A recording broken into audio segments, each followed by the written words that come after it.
Tsi pour accompagner les sauts des Allemands. Tiens, Tsi, c'est le nom d'un nouveau podcast. Et même le podcast francophone de Swaski et Combiné Nordique.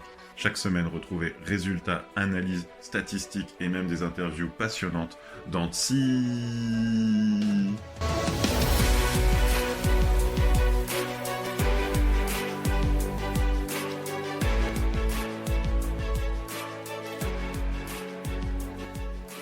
Bonsoir à tous et bienvenue au 83e épisode de Tsi, le podcast francophone de Swaski et de Combiné Nordique. Sayonara, welcome, Mr. The Best, Akundabai Tintano, at Geok 120. Comment ça va? Salut Will, je vais rester en français là. Je vais rester dans la sobriété. Content de te retrouver, C'est dommage parce que effectivement.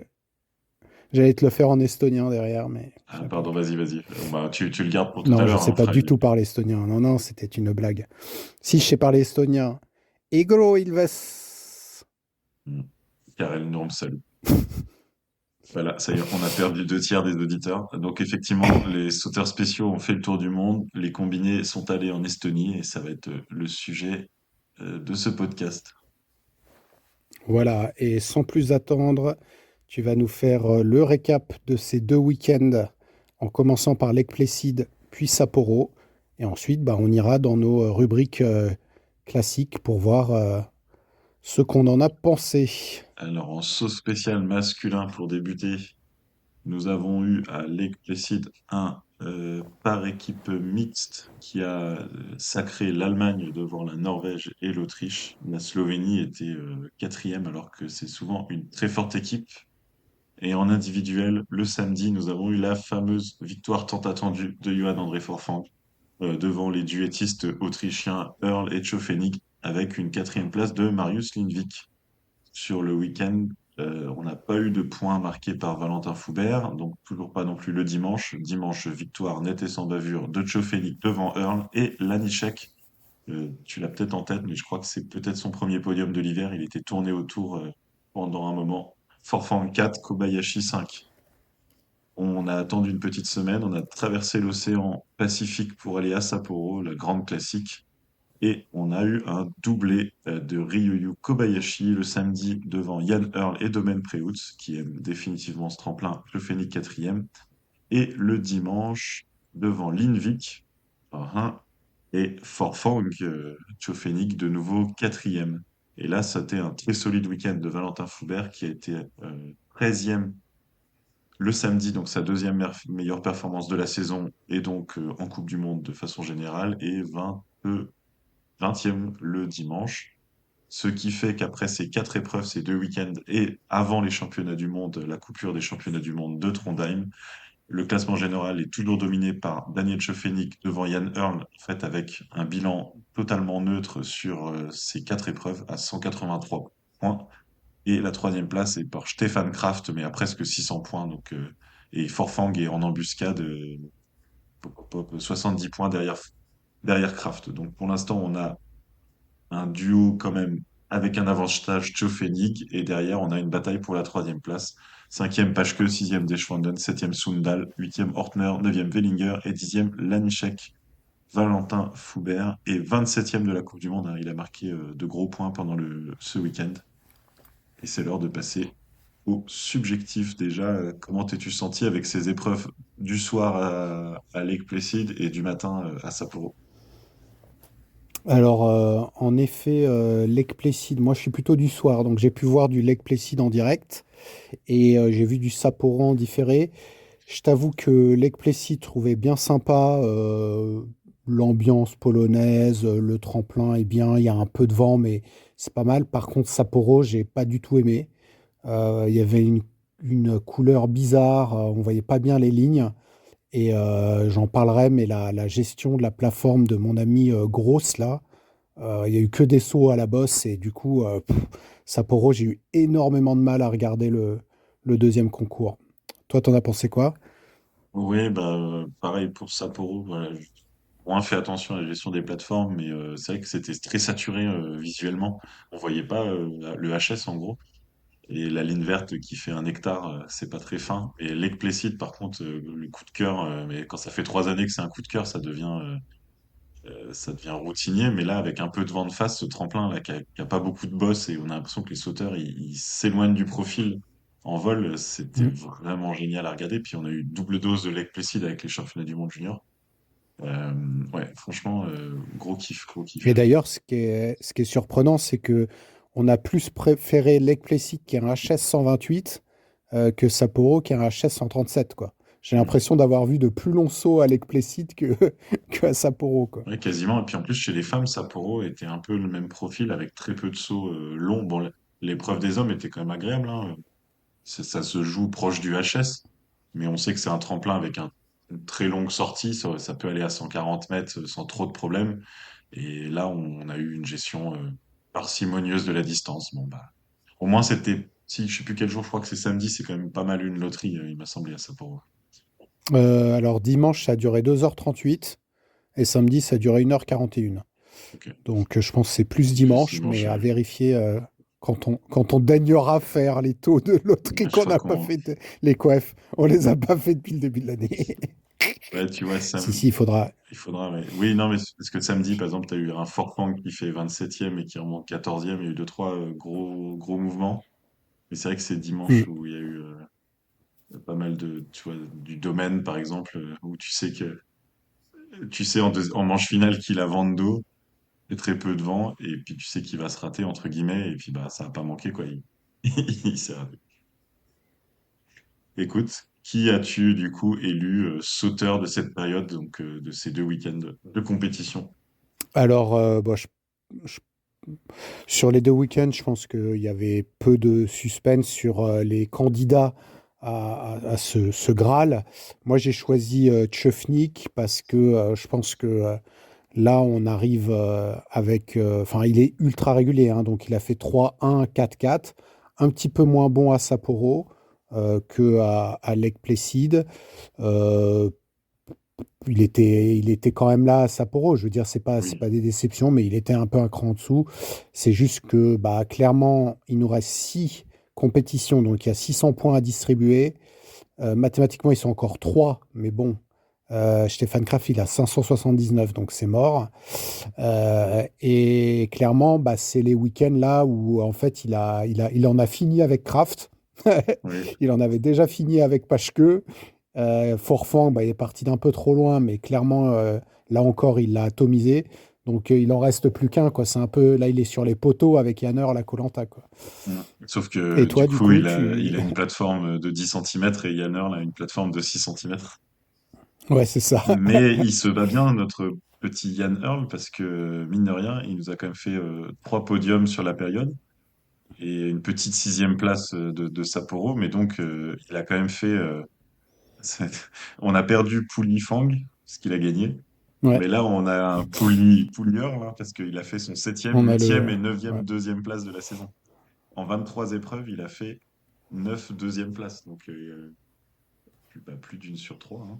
Donc, c'est assez. Alors, ce qui est un peu surprenant dans mes stats, quand je prends l'ensemble des, euh, des sauts, et après, donc j'inclus aussi les entraînements et tout, et après, je lisse. C'est-à-dire que je mets un coefficient pour que les sauts de vol ne comptent pas plus qu'un saut à Rasnov. Sur tous les concours avant l'Ekplessis Sapporo, en gros, Tchefnik et Earl, c'est 30 centimètres seulement d'écart. Ouais. Et sur Lake Placid et Sapporo, c'est presque 1 mètre d'écart. Donc finalement, malgré le fait que Tchefnik était un peu moins bon qu'Earl, en niveau, il était au-dessus de Earl, mais il a là pour une fois eu moins de chances que Earl peut-être en compète, quoi. Mais ils sont vraiment au même niveau, je pense. Mais Earl est peut-être moins capable en compétition d'être aussi régulier que Tchefnik. Ouais, bon, en tout cas, Bon, on l'a vu à la tournée, de toute façon, hein. ouais, ça saute bien et il y a un sauteur qui peut-être peut gagner le titre de satisfaction de la période, surtout pour le deuxième week-end. Ouais, bah, je pense que toi, tu l'as dans ta liste, hein. C'est notre ami Ryoyu Kobayashi. Peut-être pour la deuxième semaine d'affilée, j'ai fait un bon pronostic. Donc là, il faut profiter. Je Bravo. surfe sur la vague. Et il a clairement dominé le week-end de Sapporo. Alors, il est dans le vent de Lake Placid le premier jour, il se qualifie pas, après il fait 5. Il Ouais. enchaîne un nouveau, enfin pas un podium, mais une belle position. Et puis bah là, c'était du grand, grand, grand Kobayashi à Sapporo parce qu'il a gagné, mais genre, enfin, il a dominé. Samedi, il gagne de 20 points. Mm. Dimanche, c'est plus serré, il gagne de 4 points, mais il était le meilleur, quoi. Il y avait pas de suspense, quoi. Bah, c'est-à-dire qu'on avait parlé de je rappelle Kobayashi, mauvais début de saison, mauvais milieu de tournée. Il avait été correct à Oberstdorf. D'ailleurs, on pensait que c'était le début de la remontée, mais finalement, ça n'a pas marché. Et il avait bien sauté en vol. Là, on commençait à le revoir. Et c'est vrai que Sapporo, on l'avait tous les deux vu venir. D'ailleurs, tu avais refusé mon top 5 Ouais. en disant que c'était pas assez agressif. Donc, clairement, tu l'avais vu venir. Et c'est vrai il était à un niveau au-dessus, hein, de façon générale. Moi, je le vois à plus de 2 mètres d'écart par rapport à. Enfin, il met à peu près 2 mètres à Tchefnik en moyenne. Sur l'ensemble des sauts, c'est un écart assez important sur un tremplin. Il était vraiment largement au-dessus. Donc, c'est bien pour lui. Après, enfin, c'est dommage que ce soit sur un seul tremplin. Alors, est-ce que c'est le début d'un renouveau pour les championnats du monde? Et je crois que c'est toi qui avais dit, hein, autant qu'il arrête et qu'il aille faire les championnats du monde. Il avait fait une pause, À hein, un il avait moment zappé donné, Zakopane, hein. ouais, exactement, ouais, il avait de la pause à Copanet. Est-ce que après le vol, c'est vrai que depuis cette pause, il est plus dedans. Donc, à voir si c'est. On sait qu'il est bon à Sapporo. Donc, est-ce que c'est juste un effet Sapporo ou pas? Donc, ça va être intéressant pour lui, ouais. Aucun top 10 jusqu'au vol à ski, donc jusqu'à fin janvier.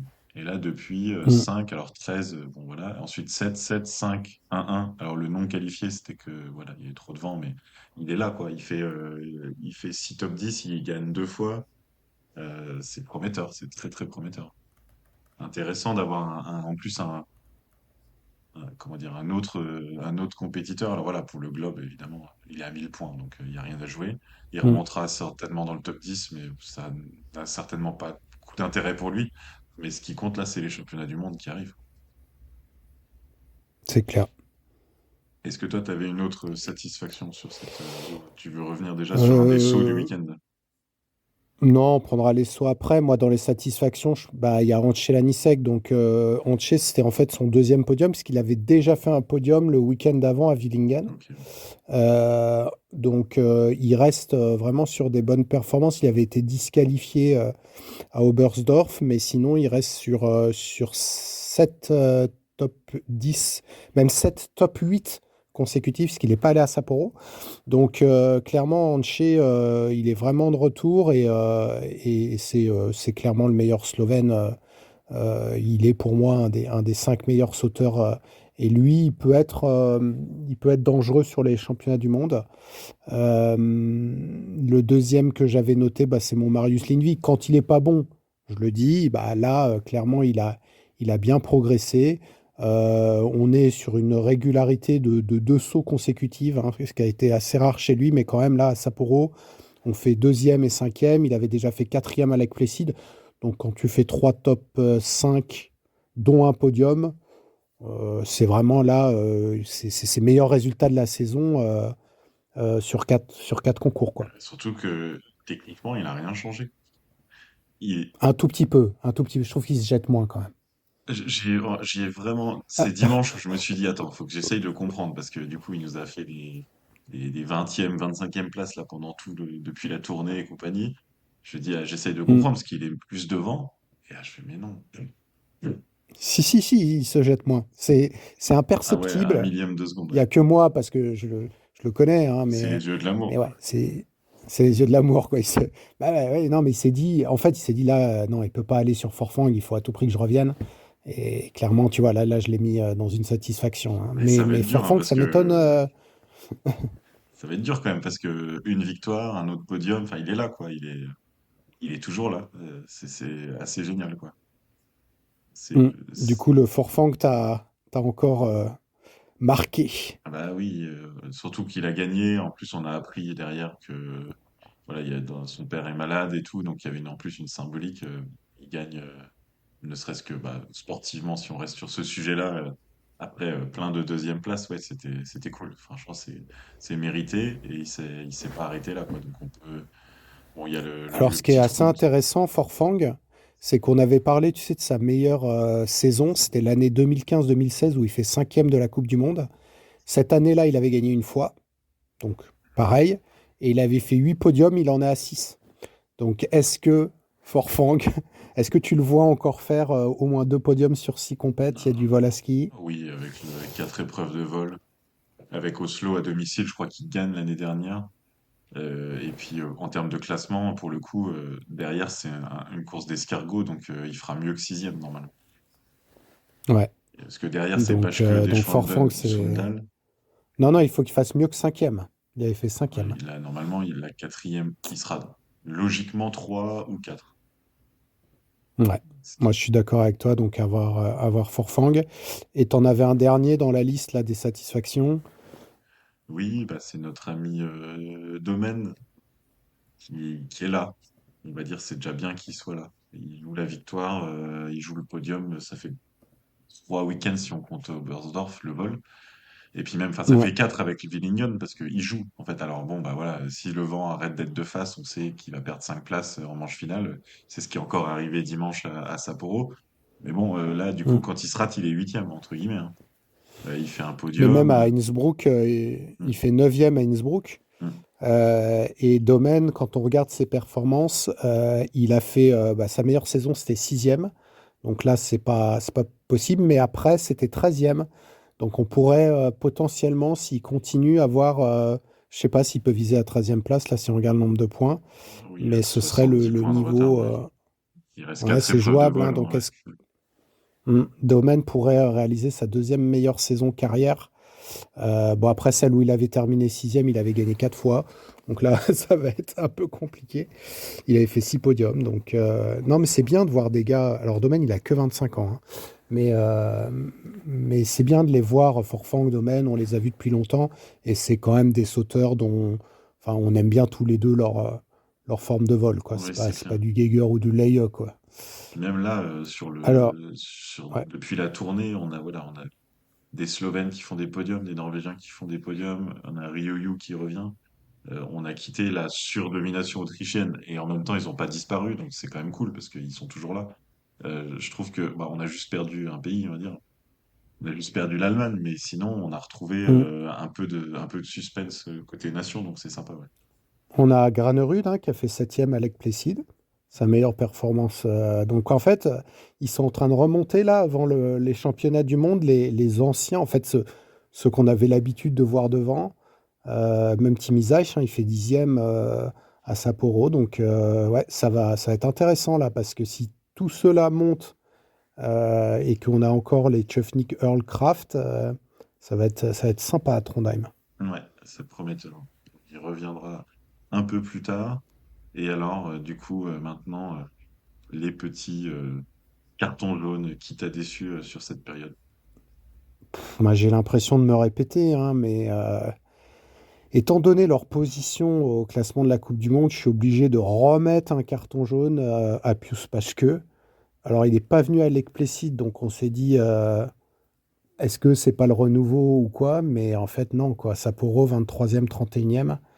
Je je sais plus, là, Romain. Non, bah, moi aussi, je propose qu'on arrête d'en parler chaque semaine, parce que Bah du non, coup, il est cinquième de la Coupe du Monde. oui, mais il Donc, à est, partir du il est moment où il fait random. moins bien que ça, bah non, il est. Ouais, mais en fait, j'ai lu, il y avait une statistique là des Polonais qui disait le premier mec à avoir gagné 5 épreuves dans les 8 premiers concours et le nombre de points après, enfin, c'est terrible, hein. Il est en Ouais. train de se prendre bâche sur bâche.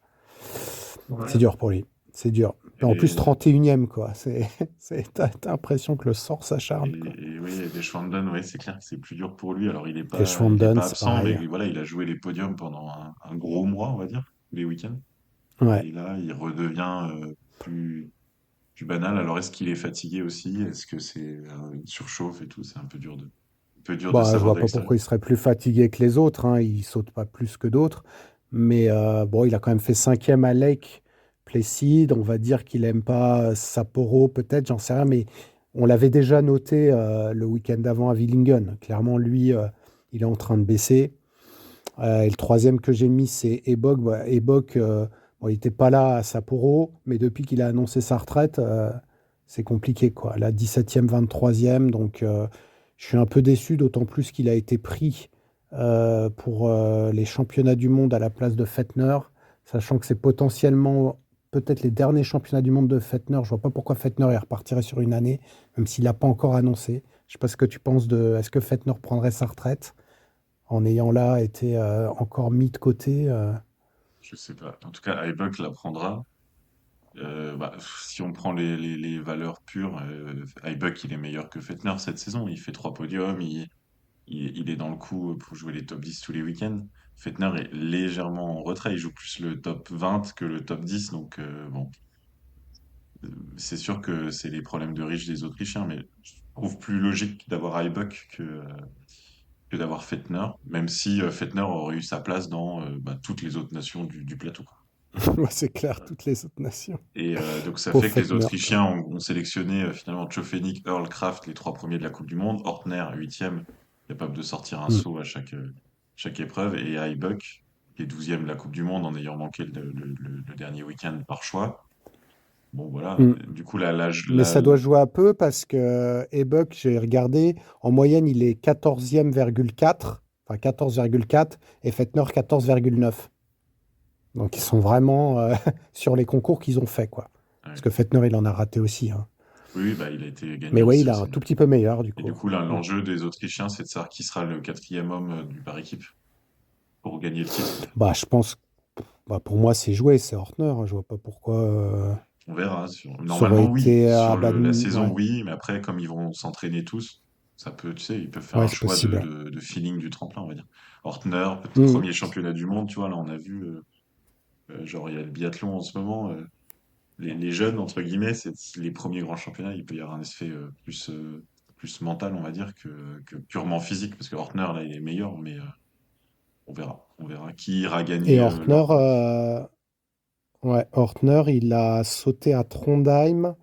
Bah, cette saison, en fait, il est allé faire la COC Au mois de septembre. en septembre. Ouais. Il a fait septième et quatrième. C'est la première fois qu'il a sauté sur le tremplin. Donc, est-ce que ça peut jouer aussi? Alors qu'Ebok, bon, il connaît peut-être pas le nouveau profil, mais il l'a fait beaucoup plus que, Bah, ils étaient que deux au concours, quoi. ROER l'année dernière. Il y a eu Ouais. les épreuves de l'année dernière. Et toi, tu as plutôt flagué une nation complète. Allez, bah oui, parce que du coup, on fait un petit prix de groupe pour la Pologne, qui, au-delà Ouais. des... Bon, il y a les performances sportives. Bah, il y avait Waszek qui tenait la baraque avec ses top 5. Là, il a un tout petit peu rétrogradé en étant toujours autour du top 10-15, hein, c'est pas... Mais il était un peu tout seul. Et en plus, il s'offre une crise en coulisses, grosse crise de gouvernance avec Mawish, donc le président de la fédération, qui va dézinguer Stockel, le gars qui l'a fait venir pour développer le saut à ski des petites catégories jusqu'à la Coupe du Monde. Et au bout de 6 mois, il dit ça marche pas. Bon, bah, on va dire, je ne vais pas rentrer dans les détails, mais le gars, il vient pour faire un projet au long cours. Et au bout de 6 mois, il dit ouais, t'as pas encore fait monter des jeunes. Bon.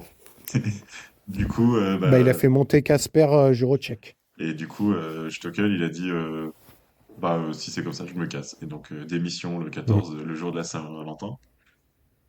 Et puis, en plus, il se murmure que Stockel, il avait déjà peut-être un plan B pour travailler dans l'industrie en Norvège. Enfin, c'est une gros psychodrame là qui fait parler sur Twitter. Et puis, bah, ça aide pas, je pense, les sportifs dans un sport de confiance de sentir que le staff n'est pas en grande forme. Alors, on a vu du Kubacki plutôt correct à Lake Placid, mais c'est à peu près Mm. tout ce qu'on peut retenir de la Pologne avant d'aborder les championnats du monde. Donc, dans les grandes nations, tu me dis si je me trompe, mais c'est la seule sans podium en arrivant au championnat du monde. Ouais, c'est probable. Après, j'ai trouvé que Schnischkoll était correct à- Ouais, il a fait 17e, mais bon, non, c'est pas... À part Vachek, personne ne tient la marée, hein. Mais oui, oui, c'est dangereux. Et eux, alors, ils peuvent approcher... Ils peuvent choper quand même un podium par équipe parce que finalement, bon, l'Autriche, clairement, il y aura une médaille. La Norvège, je pense que c'est bon, puisqu'avec Forfang, Sundal, Lindvik, et puis Granerud ou Pedersen, là, ça va dépendre du feeling, mais je pense qu'ils mettront Granerud. L'Allemagne, c'est pas gagné, la médaille. La Slovénie, peut-être, parce qu'il y a le renouveau. Ouais, moi, je mettrais le bronze pour la Slovénie, quoi. Enfin bon, on fera Je garde on f- mes punchlines pour tout à l'heure. nos pronostics. Et Alors, puis, on va juste parler d'un saut particulier là, parce qu'il y a quand même un mec qui s'est télescopé eh lors ben, de, oui, lors du Robin concours. Peterson, Ouais, bah non, malheureusement, c'était un saut d'entraînement, hein. Il a fait un saut 152 mètres d'entraînement. 50 à l'entraînement à Sapporo. C'est même pas filmé par la caméra de la télé. Il y a une vue de côté, il se pose bien. Le HS, il y a eu une stat, je crois que c'est le record de tremplin le plus sur un grand tremplin, pas plus éloigné du HS. Parce que du coup, c'est un HS 137, donc il a fait plus de 15 mètres du HS sans Mm. tomber. Parce que si on enlève Zaïch, et encore 147, il fait 161,5. Non, même là, même quand Zaïch il fait 161,5 à Villingen, il est plus proche du HS. Et il se pose bien. Et il se pose assis, tu vois, mais il n'y a pas de danger pour sa vie, quoi. Donc c'était un chouette saut. Et j'avoue, j'avais été un peu cynique sur Instagram. J'ai partagé, parce que Fizz Ski Jumping qui te partage le saut en disant ah, c'est génial et tout. Du genre, bah oui, c'est les sauts qu'on veut voir. Et je fais, bah oui, et puis bah, du coup, il y aura des baisses. Et je fais, ouais, ouais, c'est ça, on fait la promotion de ce genre de saut. Mais en même temps, il y aura des baisses de plateforme dès qu'on s'approchera à 3 mètres du HS pendant la compétition, quoi. Et des coach requests. Ce qui n'a pas manqué d'arriver. Donc, Bah alors, il n'y a pas eu de coach request, mais c'est sûr que, il y a eu du mouvement de plateforme. Ouais. donc en fait, ouais, il y a Enfin, en tout cas, la plateforme n'était pas assez haute, hein, en fait, de façon générale, mais hein. ça m'irrite en fait à chaque fois parce que ouais, dès qu'il y a un saut qui sort de l'ordinaire, ils en font des gargarismes incroyables de communication. Mm. Parce que bah, c'est évidemment que c'est ça qu'on veut voir en fait. Et alors on dit pas qu'il en faut tous les jours parce que sinon ça deviendrait ordinaire. Mais bien sûr que c'est ça qu'on veut voir et puis on sait que les compétitions sont enfin, voilà, Kobayashi, il y a un de ses sauts, il gagne à 132, il est à 5 mètres du HS. Lindvik qui est sur le podium à 131, il est à 6 mètres du HS. Forfang 129, ils sont sur le podium à 8 mètres du HS. Mm. Fatigue, quoi. Earl, il est 6e, 127, 127, 10 mètres du HS deux fois, quoi. Bah ouais, Ah bah oui, mais moi bah, je t'ai dit, Ortner, il fait 126, 126. Mais ouais. ça, c'est le TD, ça, c'est le Technical Director. Il peut pas laisser la 17 alors qu'il n'y en a pas un qui se pose. Il n'y avait Alors pas de après, il va vent. dire, ouais, mais Linvik, il a fait 136. Bah, c'est le seul qui a eu du vent de face, quoi. Il Donc n'y avait pas de vent. Les c'est clair. compensations, là, elles vont entre -1 et +4. Donc en plus, tu Mm. vois, j'avais râlé inutilement, entre guillemets, à Villingen le samedi, parce que là, il y avait des grosses variations de vent. Ils auraient pu, sur une grosse variation de vent, en envoyer un sur le parking. Et tu vois, le dimanche, il n'y avait pas de vent, ils ont super bien géré. Et là c'est incompréhensible le dimanche. Il n'y avait il y avait pas de Ah vent, bah, je suis quoi. d'accord avec toi, hein. Et Non, non, non, mais clairement, c'est. Ouais, donc voilà, du coup, bah, c'est. Pedersen, en mode pris par un téléphone portable, c'était le saut du week-end. Voilà. Vous en déduirez ce que vous en voudrez. Et toi, avant, avec Plessis, là, on s'est bien régalé avec Plessis pour le coup. Ouais, alors moi, avec Plessis, j'avais quand même mis le saut de Tchefnik à 132,5 parce que t'as un HS à 128. Donc 4 mètres plus loin, c'est bien. Alors après, Alec Plessis, je pense que tu peux te poser loin parce que le record de Kobayashi est à 136. Mais quand même, c'était un super saut. En plus, il a eu des 19, des 19 et demi. Saut avec du vent de face, donc une mini pompe. Et à Sapporo, moi, j'ai bien aimé le saut de Kobayashi. Alors, c'est pas le plus loin parce qu'il a fait deux fois 137, mais il a fait un 136 et demi avec énormément de vent de dos. Il a eu plus 9 de compensation et je pense que ce saut-là est plus impressionnant que les sauts qu'il a fait à 137. Et d'ailleurs, le jury lui a mis que des 19,5. Donc, c'était le deuxième saut du samedi de Kobayashi. Bon, il en a fait trois similaires en distance, mais celui-là, en tout cas, était mieux noté et avec des conditions plus difficiles. Donc, Ouais. clairement, c'était un meilleur saut, quoi. Ouais, parce que je regarde, alors avec Earl, ils ont sauté des mêmes plateformes. Ils ont fait Mm. les mêmes distances cumulées à 0,5 mètres près sur les deux sauts. Et il y a 20 points d'avance pour Kobayashi. Et Earl, allez, ça se joue à 1,5 point sur ça se joue à 1,5 point sur les notes. Donc ça veut dire que Kobayashi a vraiment eu beaucoup de vent d'eau les deux sauts, quoi. Ouais, les deux sauts, lui, il a eu les plus mauvaises conditions.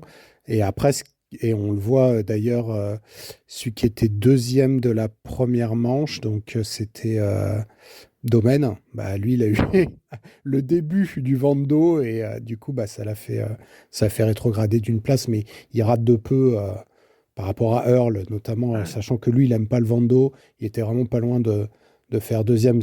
T'avais vu déjà Earl, il avait battu Tchefnik de 0,6. Domaine, il s'intercale entre les deux. Enfin, c'était très très serré. Et puis après, Kobayashi. Mais la ligne verte, elle marchait pas tout le temps, hein, parce que j'ai vu pas mal de mecs la dépasser, ça les empêchait pas d'être deuxième. Mais Kobayashi, là, clairement, il avait. Enfin, 20 points, c'est plus de 10 mètres hein, de moyenne. La Donc, ligne verte, parlons-en, on s'en est parlé en privé à Lake Placid. T'as Earl mm, qui fait un 131, donc qui est un saut magnifique. Et en fait, oui. la ligne verte est à perpète, et du coup, on profite pas du saut, parce qu'on se dit même, genre, il s'est raté, quoi, parce que la ligne verte était à 136 mètres, alors que 131 mètres, c'était un saut, un magnifique saut, quoi. Ouais. Ben, parce que là, ouais, il avait énormément de vent de face. Mais ouais, le two beat 136, en gros, c'est si tu veux gagner, faut te faire le, le record du tremplin.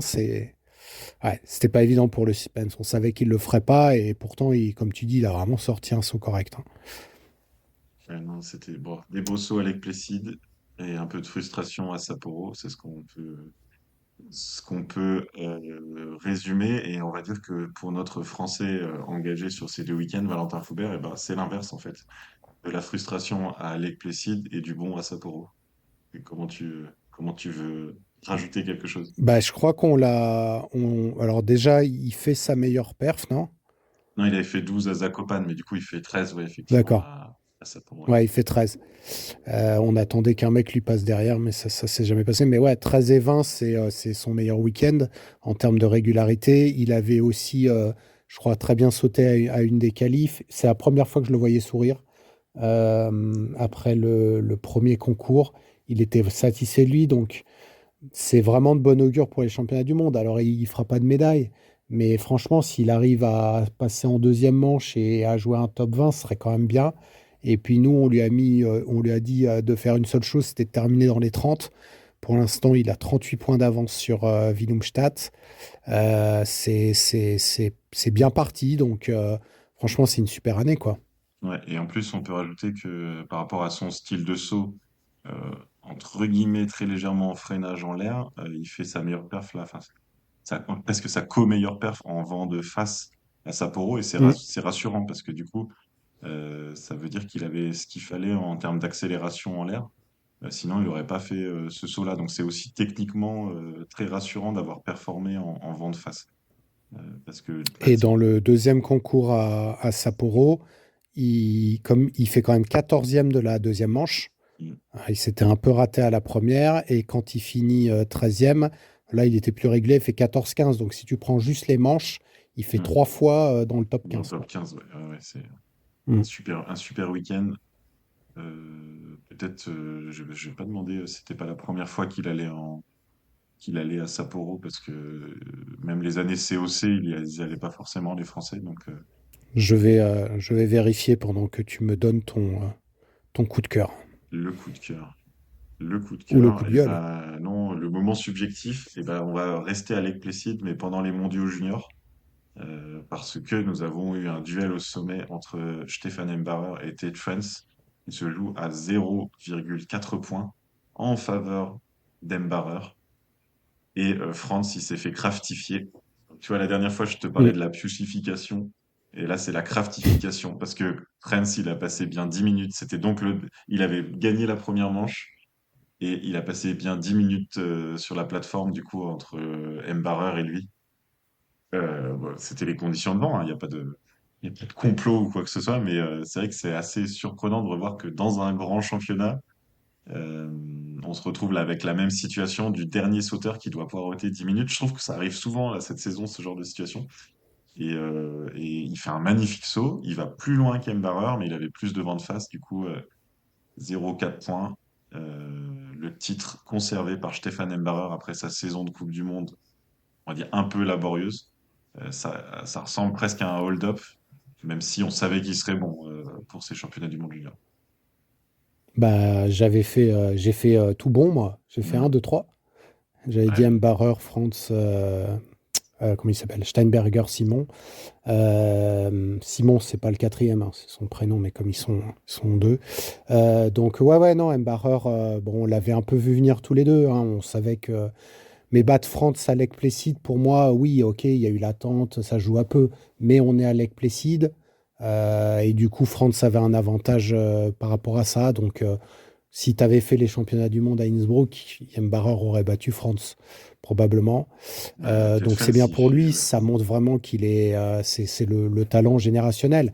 Après, on a eu notre discussion sur les quotas juniors.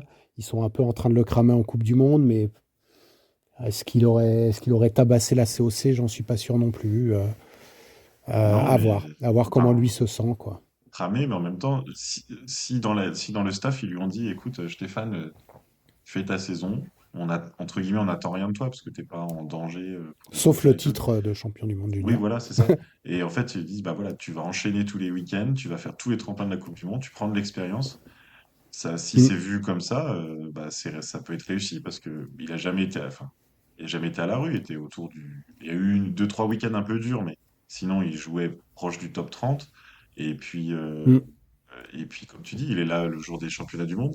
Simon Steinberger, on l'avait vu venir, j'avoue, parce qu'il avait fait des super COC, notamment en plus des FESA. Et c'est chouette de voir qu'il a bien performé. Il y a eu des Slovènes, Yanksa, Simnic. Voilà. Je vous invite à écouter les Tsi Express qui ont pullulé sur les réseaux sociaux où je vous détaille tout ça. Et n'empêche, on a quand même eu victoire sans surprise par équipe de l'Autriche et un podium quand même de l'équipe des États-Unis avec quand même Mm. des mecs que je connaissais pas, Clock, Lower et compagnie, et un Jason Colby supersonique. Donc c'était quand même impressionnant ce qu'ont fait les États-Unis à domicile. Ouais, c'est sûr. Et d'ailleurs, ça vient vers mon moment subjectif. Moi, j'ai trouvé les États-Unis quand même très bons chez eux.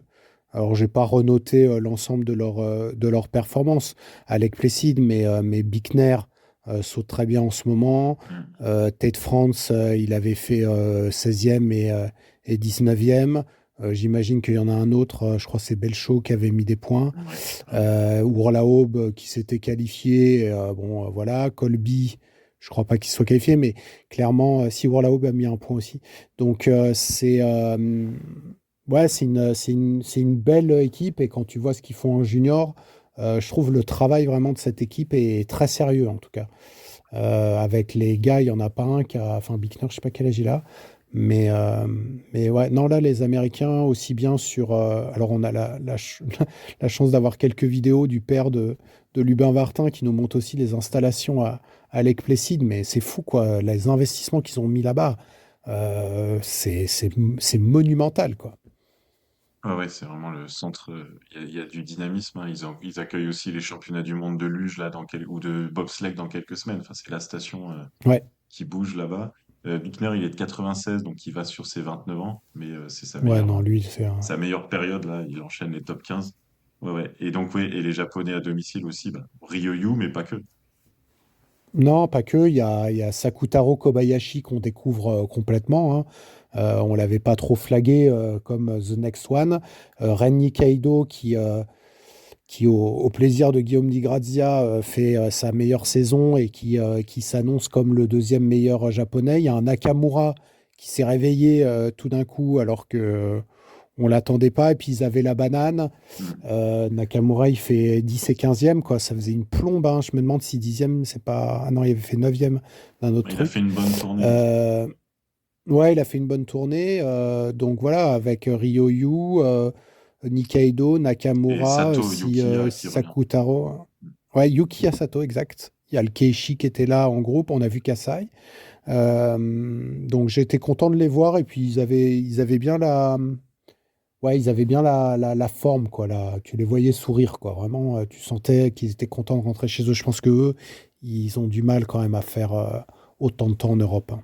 Ouais, et d'ailleurs, c'est peut-être bien pour eux comme ça, parce que comme c'est pas tout de suite, hein, c'est dans 10 jours hein, les championnats du monde. Donc même presque 15 jours du coup par rapport aux épreuves de Sapporo. ils peuvent peut-être encore rester un peu à la maison avant de retourner en Europe. Donc pour eux, le calendrier est peut-être bien positif, ouais. Oui, c'est vrai qu'on a vu Kassai. Bon, je pense que l'analyse s'arrête là, quoi. On a vu Kassai. Ouais, l'analyse s'arrête là. Bah, il a quand même passé une qualif, mais je sais pas à combien elle était, la qualif. Il ne doit pas y avoir beaucoup d'éliminés, quoi. Il doit y avoir Spulber Eh ben, et écoute. Mitrophane, quoi.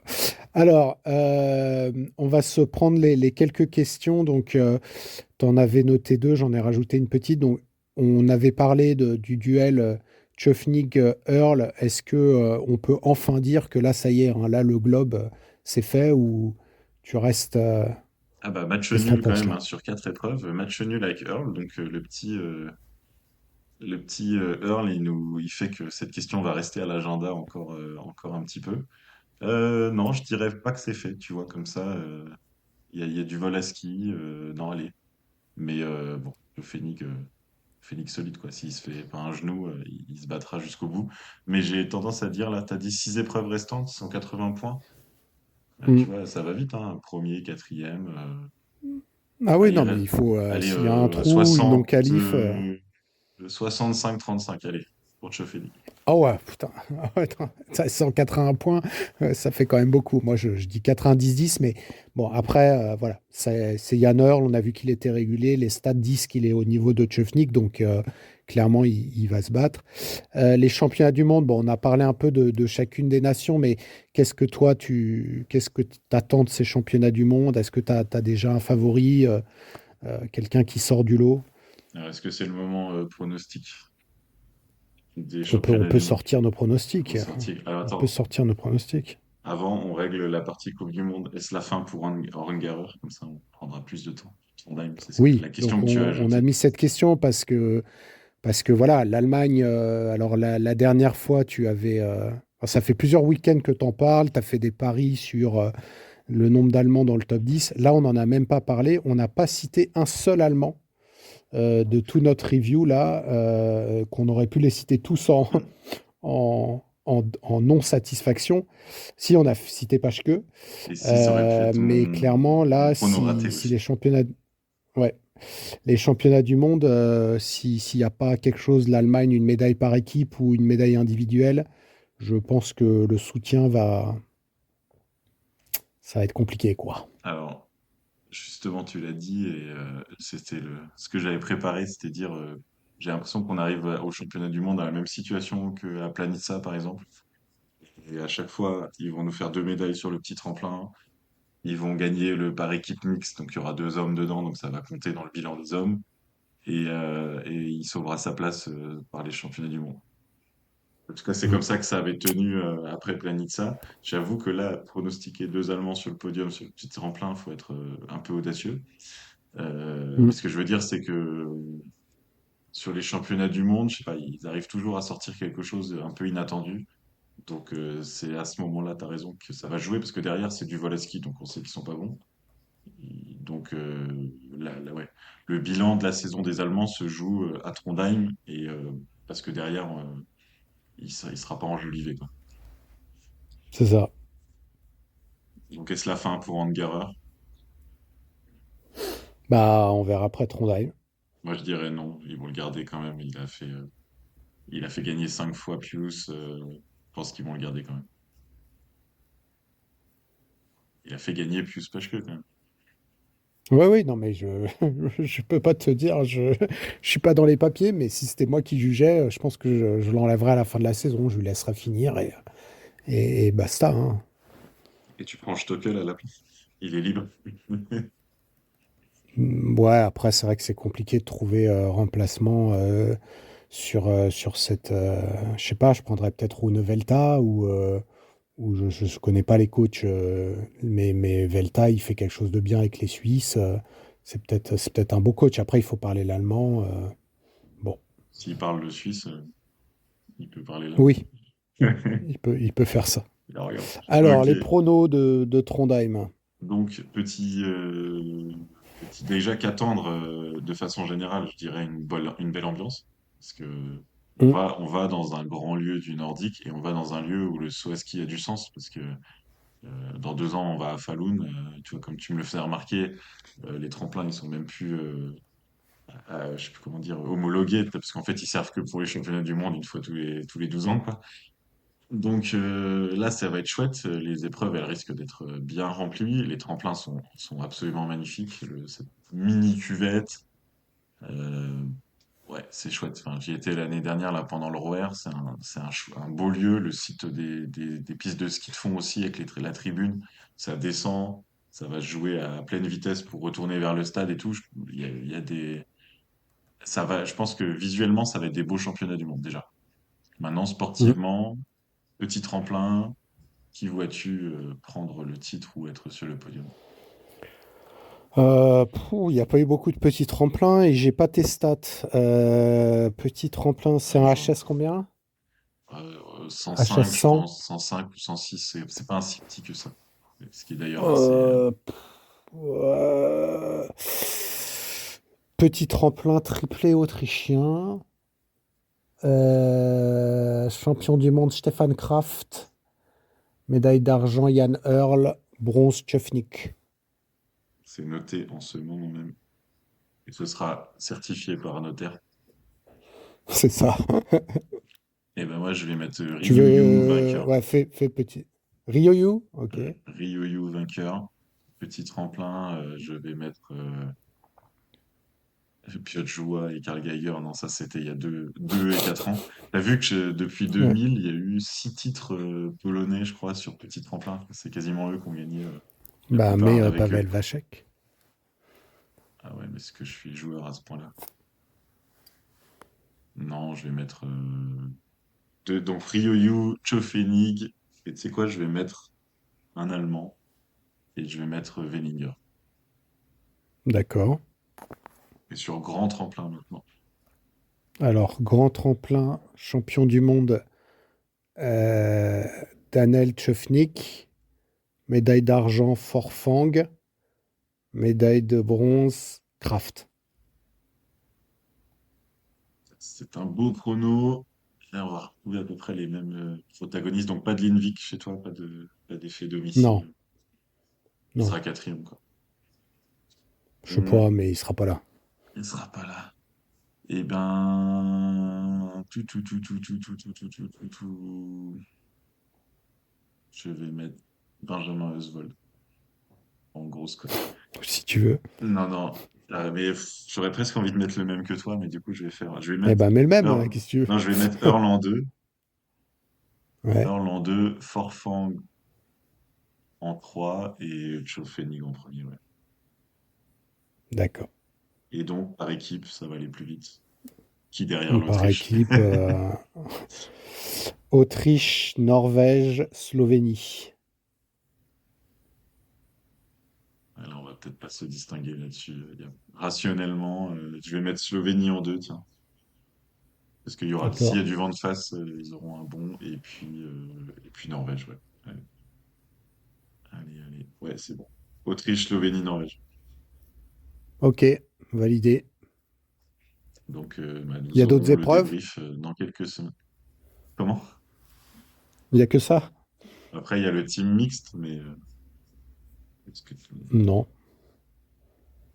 je ça connais sera, pas les filles, je peux pas te dire. C'est toi qui ça sera pronostiqueras pour nous. Allemagne, Slovénie, Autriche, quelque chose comme ça. Norvège, Mm. ils arrivent quand même à avoir deux sauteuses en bonne forme. Le team mix peut être l'épreuve la plus intéressante de la quinzaine en termes de suspense, possiblement. Ça peut être assez exceptionnel à suivre. Écoute, as-tu quelques stats à nous distiller avant de passer à la rubrique suivante? Oui, j'ai toujours de la stat. Alors, je vais te donner les résultats du style pour commencer. On avait un concours de style très serré entre Tchefnik et Kraft. Donc, à Lake Placid, c'est Jan Earl qui a gagné le concours de style. Je pense que c'est sa première victoire en style. Il a eu une moyenne de 18,52, alors que Tchefnik a eu que 18,50. C'était très très serré. Et à Sapporo, la victoire est revenue à une énorme surprise, la grosse cote. Domaine Préoutz. C'est vrai? Je m'attendais pas. Ouais, c'est lui. C'est lui, c'est lui, c'est lui. Il a eu une très bonne note. Il a eu une moyenne de 18,52 lui aussi. Tiens, c'est bizarre. C'est exactement pareil que. Bah, c'est possible. Oui, c'est pareil. 18,52 et Ryoyo Kobayashi 18,50. Et donc, au classement général, Daniel Tchefnig reste en tête, mais il a juste un tout petit peu augmenté son avance sur Stefan Kraft. Il est maintenant à 18,44. Stefan Kraft est à 18,43. Ça se joue presque au centième près en moyenne depuis le tout début de saison. Et troisième, Jan Earl avec 18,20 qui a creusé un peu l'écart sur Wellinger et Hortner. Voilà pour eux. En vitesse, c'est à Lake Placid, on a vu une belle équipe d'Allemagne qui devance avec 88 km/h 07 l'équipe de Suisse, 88,04. Et on a toujours les Norvégiens avec 87,31 qui n'arrivent pas à aller vite dans le rayon. Donc, Et comme les à... week-ends précédents. C'est ça. Alors à Sapporo, par contre, les Allemands étaient un petit peu moins bons. Les Suisses, 88,23. Les Allemands, 87,92. Donc là, les Suisses ont réussi à garder une vitesse à Sapporo. Et les Nourges, ils étaient à 87,41. Donc quasiment encore un demi-kilomètre-heure de moins bien que les Allemands. Mais plus près des Autrichiens. Les Autrichiens, j'ai l'impression qu'ils vont un petit peu moins vite là, à Lake Placid et Sapporo, que ce qu'ils ne faisaient avant. Mais bon, comme ils volent bien, les cocos, de toute façon, c'est les Allemands les plus rapides. Dans mes stats de HS, alors, combien de pourcentage au point K à Lake Placid? 68. 71, pas mal. Et de HS, Ouais, il y en a eu ou pas le mal, nombre il y en a de eu pas HS, mal. sinon. Ouais, non, je sais pas, mais je sais pas, 10 HS sur le week-end. Il y en a eu 13. Ouais, T'as c'est bien top. fait. Ouais, c'est beaucoup. Hein. 13 HS, ça fait partie des belles perfs. Et à Sapporo, j'ai eu combien de pourcentage de points K? À Sapporo, pas beaucoup là, 48. Ouais, 46. Bravo. On dirait que tu as fait les stats. On dirait que j'ai regardé. On dirait que tu as regardé les stats. C'est le deuxième pire concours après Engelberg. On avait dit qu'il y avait un point K plutôt bas. Mm. Et en HS, ça allait à peu près, puisque Kobayashi, on a fait plein. Donc il y en avait 9. Mm. Voilà, donc c'est quand même très pauvre pour Sapporo. Et Lake Placid, il est plutôt dans la moyenne haute. Ouais, finalement, Voilà pour tes eux, chiffres reflètent nos impressions, donc on n'est pas. nos analyses, c'est ça. Au niveau des chanceux, on est donc sur ces compétitions plutôt sur du vent de face. C'est les premières compétitions de vent de face qu'on a. Si on regarde, on a Tchefnig moins 3,1, Forfang moins 4,4, donc Forfang un petit peu plus avantagé. J'ai Domaine Preouch moins 4,7 et Jan Earl moins 4,7. Kraft moins 4,8. Donc voilà, tout le monde à peu près entre 3 et Sauf 4. Je Kobayashi, cherche du coup, qui était. Kobayashi. Bah, il devait être à Ouais. plus quelque chose, lui, en fait. Bah, non, bah, avec Lake Placid, il est à moins 2,7. Bah Mais oui. du coup, il a eu les plus. Si je classe par conditions, c'est Wellinger qui a eu les plus mauvaises conditions au global sur les 4. Ouais. Pas beaucoup de chance pour Des remontadas Andy. ou pas de remontada cette Non, j'ai semaine. pas fait. Je Eh n'ai ben pas écoute, fait. c'est parfait. Et Je donc, suis bloqué. c'est comme les coefficients de loterie, il y aura un prix de groupe à la fin de C'est l'année. ça. C'est Peut-être, ça. peut-être pas. Et donc, la prochaine épreuve, donc il y a un week-end de creux en saut à ski masculin, donc comme après la tournée. Je pense que les athlètes sont bien contents. Je pense que nous, on survivra. Et les championnats du monde, donc à Trondheim, au côté tremplin masculin, c'est le 1er mars pour la qualif. Alors, je sais pas c'est un quoi le 1er mars. C'est un samedi. C'est un samedi, donc ouais, il y a encore il y a C'est 2 semaines samedi la complètes. qualif, Mm. dimanche. Dimanche, épreuve. Voilà, les femmes seront 24 heures plus tôt, enfin, même plus que ça, 2 jours plus tôt. Et le par équipe masculin. Ah oui, alors attends, est-ce qu'il y a un par équipe sur... Il est sur petit tremplin, le par équipe? Non, Non. Ah oui, non, c'est ça. Le par équipe mixte est sur le grand tremplin le 5. Et ensuite, on a le dernier week-end, le masculin, sur le 8. Donc c'est un samedi.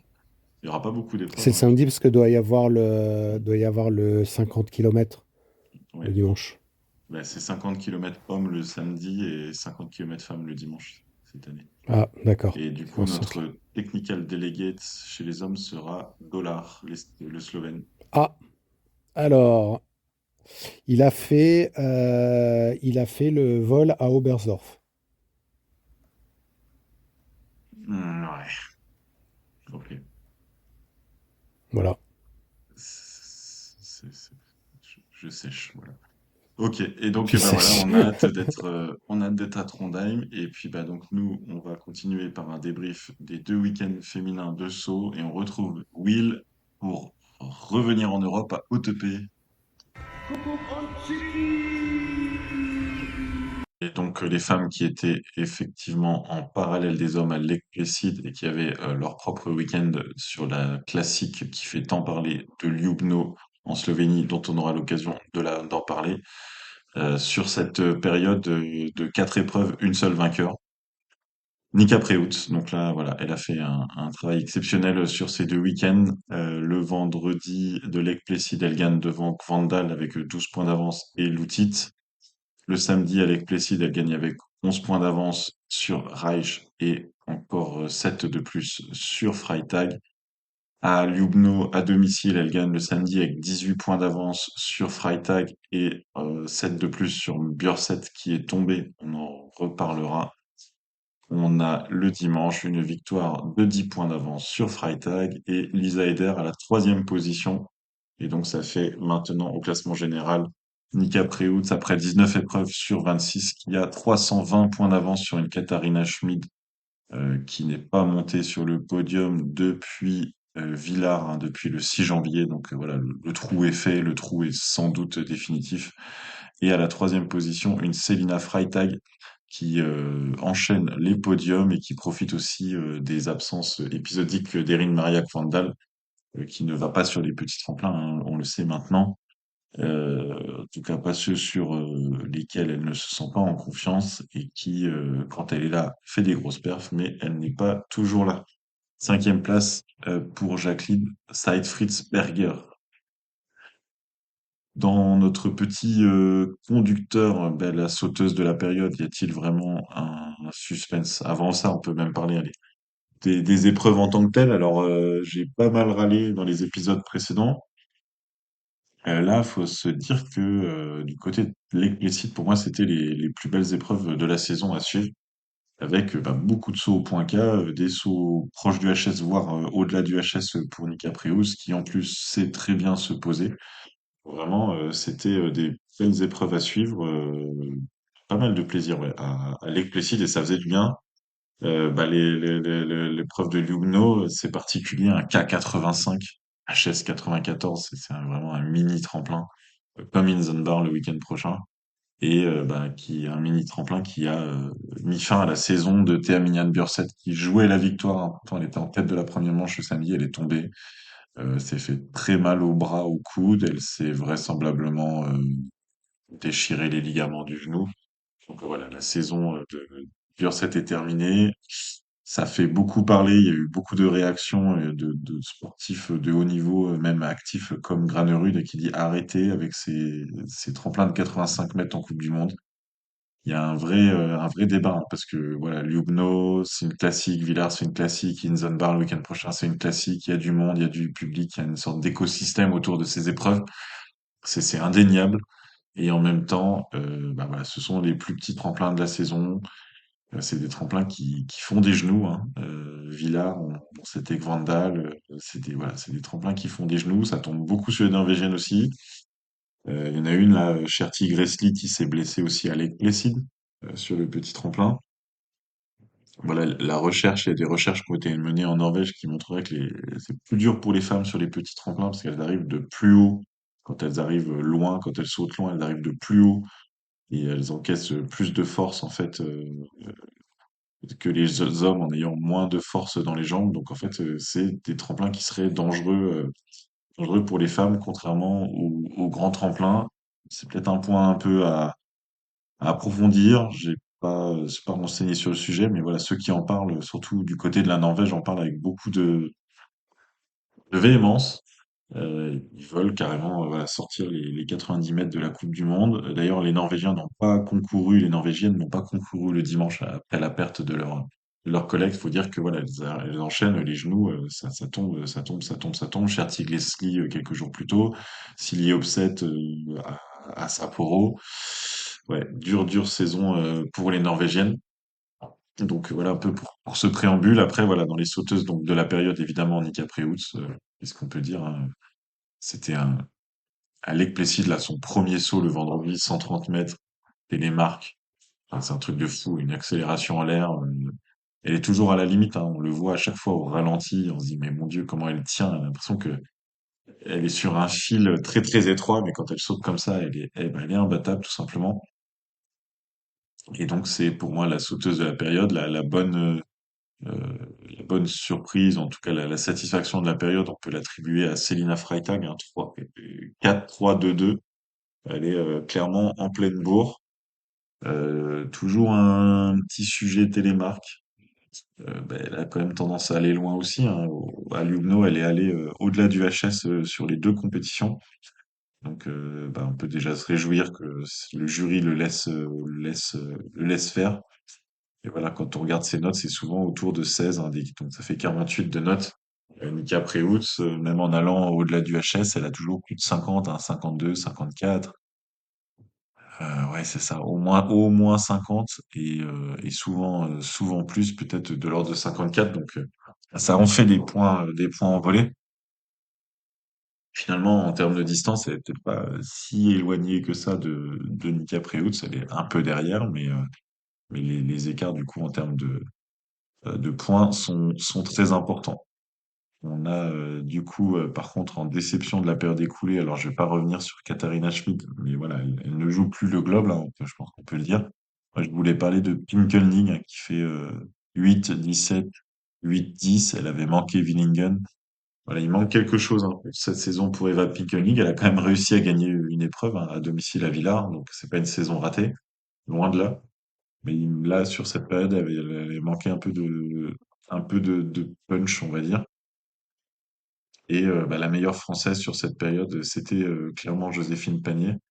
Il y a eu des points marqués à toutes les épreuves. Oui, c'est ça, hein. Elle fait 16e, 23e, 14e, 25e. Donc voilà, il y a eu une bonne amélioration. Elle est 25e mondiale, donc c'est sûr que c'est pas l'objectif de départ, mais quand on voit qu'il y a eu des épreuves avec des non-qualifications là, un peu plus tôt dans l'hiver au moment de Noël. Là, depuis le Japon, elle est très solidement dans le top 30 et donc elle est là, elle est présente.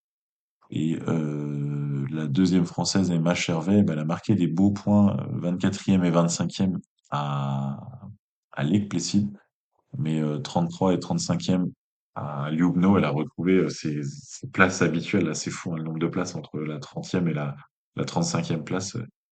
Et voilà, donc là, elle a marqué 13 points aux États-Unis, ce qui fait qu'elle est montée à la 46e place mondiale. Voilà les épreuves féminines intéressantes à suivre ces derniers jours aussi, c'était les championnats du monde junior avec une victoire euh, sans aucune contestation de Ingrid Mitskogan, hein. Elle joue les podiums, elle joue le top 10 en Coupe du Monde, donc là, elle a bien gagné. Par contre, à la deuxième place, c'est une surprise, hein, c'est Ingrid Laté, née en 2007, hein, comme Mills Cogan, à 32 points derrière, hein, donc il y avait un monde d'écart.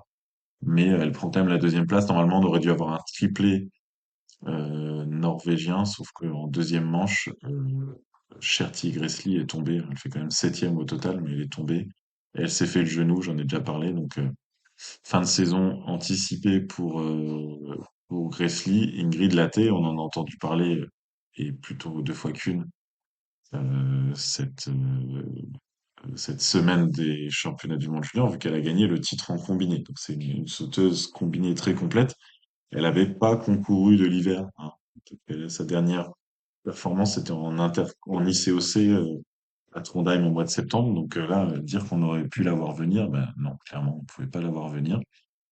Grosse performance. Le par équipe féminin est revenu à la Slovénie, si je ne me trompe pas. Non, à l'Allemagne, pardon, ben, je me trompe, pour 2 points devant la Slovénie. Là, je vous invite à écouter les TSI Express, hein, il y a toutes les informations, mais les Allemandes, c'était vraiment la densité qui a parlé devant la Slovénie et le Japon. En individuel, hein, la médaille de bronze était prise par Taya Bodlage. 2006, hein, jour-là, je crois qu'elle fait déjà podium l'année dernière. Euh, C'était, voilà. Quatrième place de la championne en titre, Tina Herzog. Il n'y a pas de Française engagée, il n'y a pas de Française sélectionnée. Et donc, bah, on va retrouver le grand cirque de la Coupe du Monde à Trondheim pour les épreuves des championnats du monde. Petit tremplin, grand tremplin, par équipe féminin sur le petit tremplin et par équipe mixte sur le grand tremplin. Donc en termes de pronostic, c'est un peu dur de se positionner, hein, mais là c'est une énorme perte pour la Norvège d'avoir perdu Thea Minian Børseth, à la fois pour des médailles, elle avait enchaîné peut-être 5 ou 6 podiums cette saison, et pour le par équipe, là c'est une perte qui peut être fatale. C'est dommage, hein, on aurait pu avoir un par équipe complètement incroyable avec l'Allemagne, avec la Slovénie, avec la Norvège. Le Japon aussi. Là, la Norvège, Vandal sera là, mais Bjørseth sera pas là. Strøm, elle joue les top 10, elle est bien. Midtskogen, elle est très bien aussi. Mais voilà, s'il y avait eu Bjørseth, c'était peut-être même l'équipe favorite. Là, la Slovénie, ça manque de densité, hein. Klinec, elle est pas folle. Bon, Nika Priut, est au top. Et après, on a cité Bodlage et Ervar. Bah, c'est un peu les troisième et quatrième de Slovénie, mais joue quand même derrière. L'Autriche est forte, peut-être par équipe. Ils sont trois dans les huit, hein, avec Zeit, Fritzberger, Eder et Pinkelnig, mais il faut aller chercher plus loin pour la quatrième. C'est Mühlbauer, les 22e mondiales. Elle a montré des belles choses à Ljubno, donc il faudra se méfier de l'Autriche. Est-ce qu'ils ont sélectionné Kramer? Je n'en sais rien. Et puis bah, après, voilà, l'Allemagne, c'est Schmidt quand même qui est deuxième mondial, même si c'est un peu en retrait. Freitag, c'est peut-être virtuellement la deuxième mondiale dans ce moment.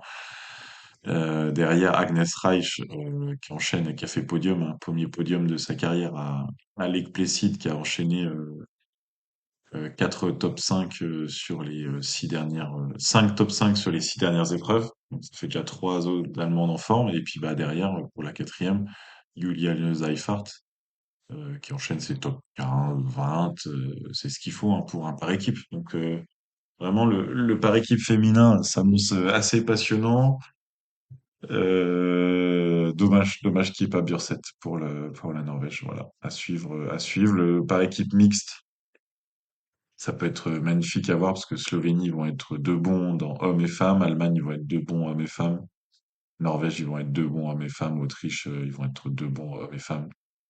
C'est Japon peuvent être deux bons hommes et femmes aussi, hein. S'il y a un Nakamura top 10 ou un Nikaido avec un Ryoyu, Sara Takanashi, Yuki Ito, ouais, voilà, elles sont peut-être un peu plus en retrait. Il fut un temps où c'était les femmes qui tiraient le par équipe japonais, là c'est un poil plus les hommes.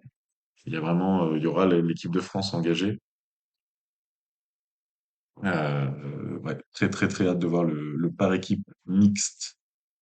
Donc je vais pas faire de pronostic là tout seul. Par contre, c'est vrai que je vais dire de vraiment avoir un œil sur Vandal. Vandal sur grand tremplin, je pense qu'elle a le potentiel pour gagner. Capreout sur grand tremplin, elle sera dure à aller chercher, mais aussi, petit tremplin aussi. Médaille pour les Allemandes. Pinkelnig à pas enterré. Loutit qui est capable quand même d'enchaîner des victoires, des podiums.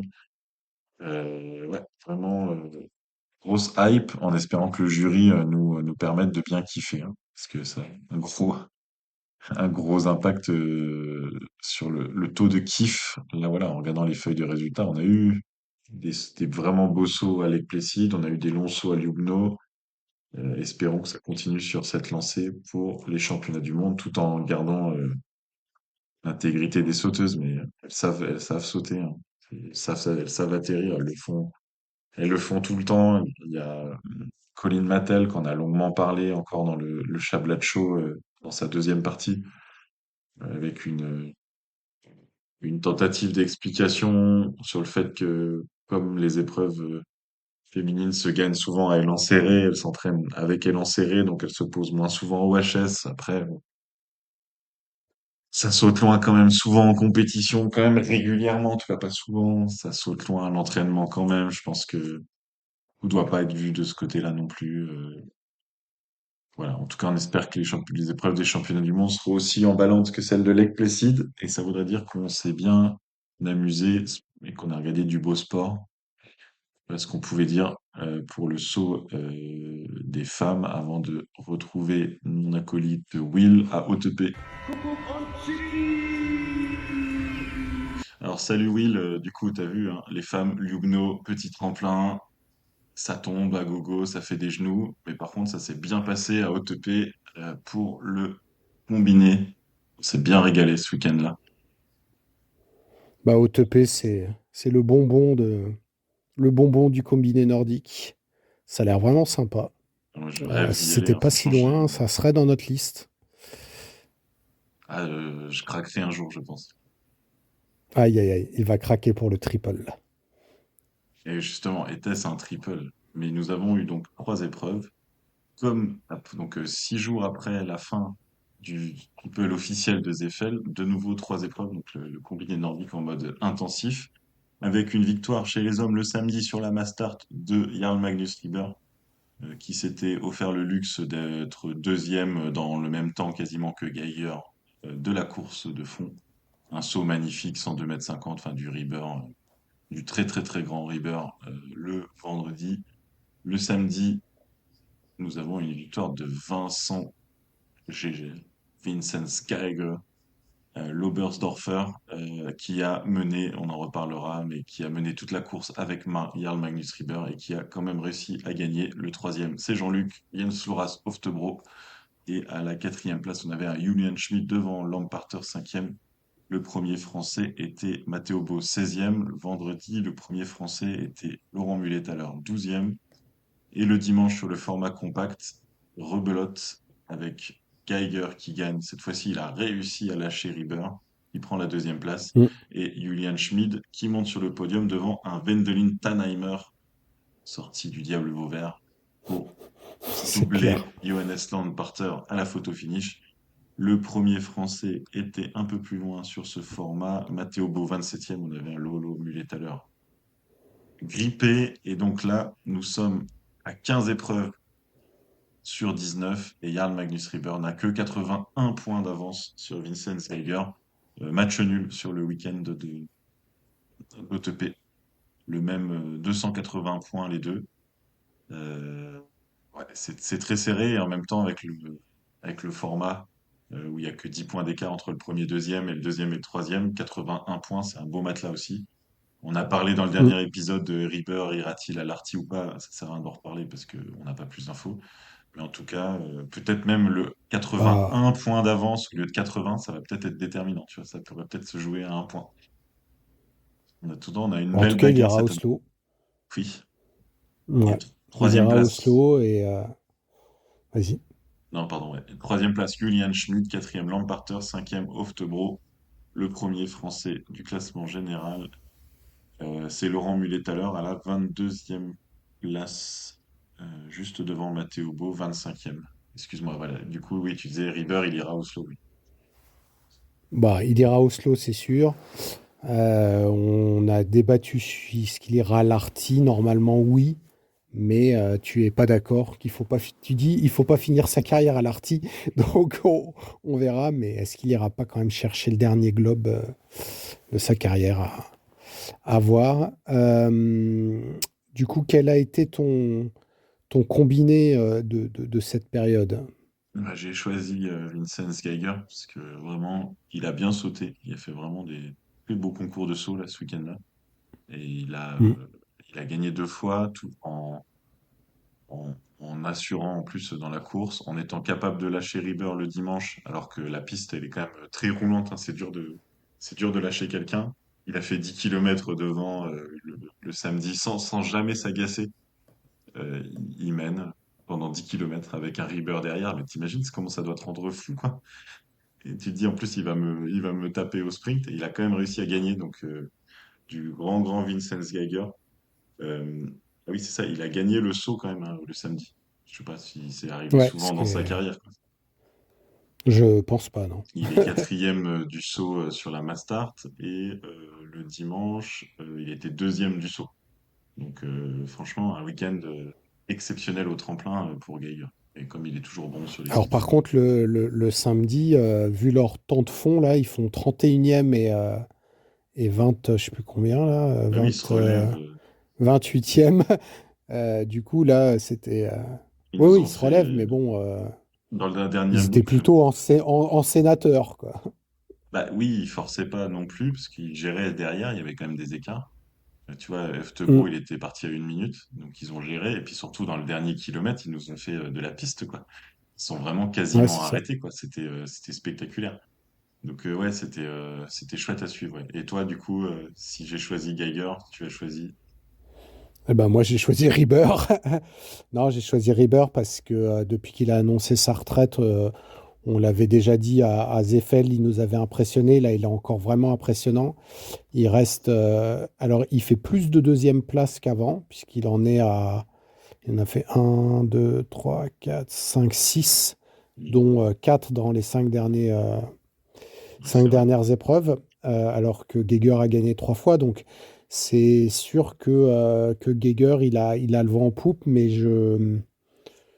voilà, là, il y a match nul. Oslo, je pense que Rieber, quand même, à la maison, ça devrait passer.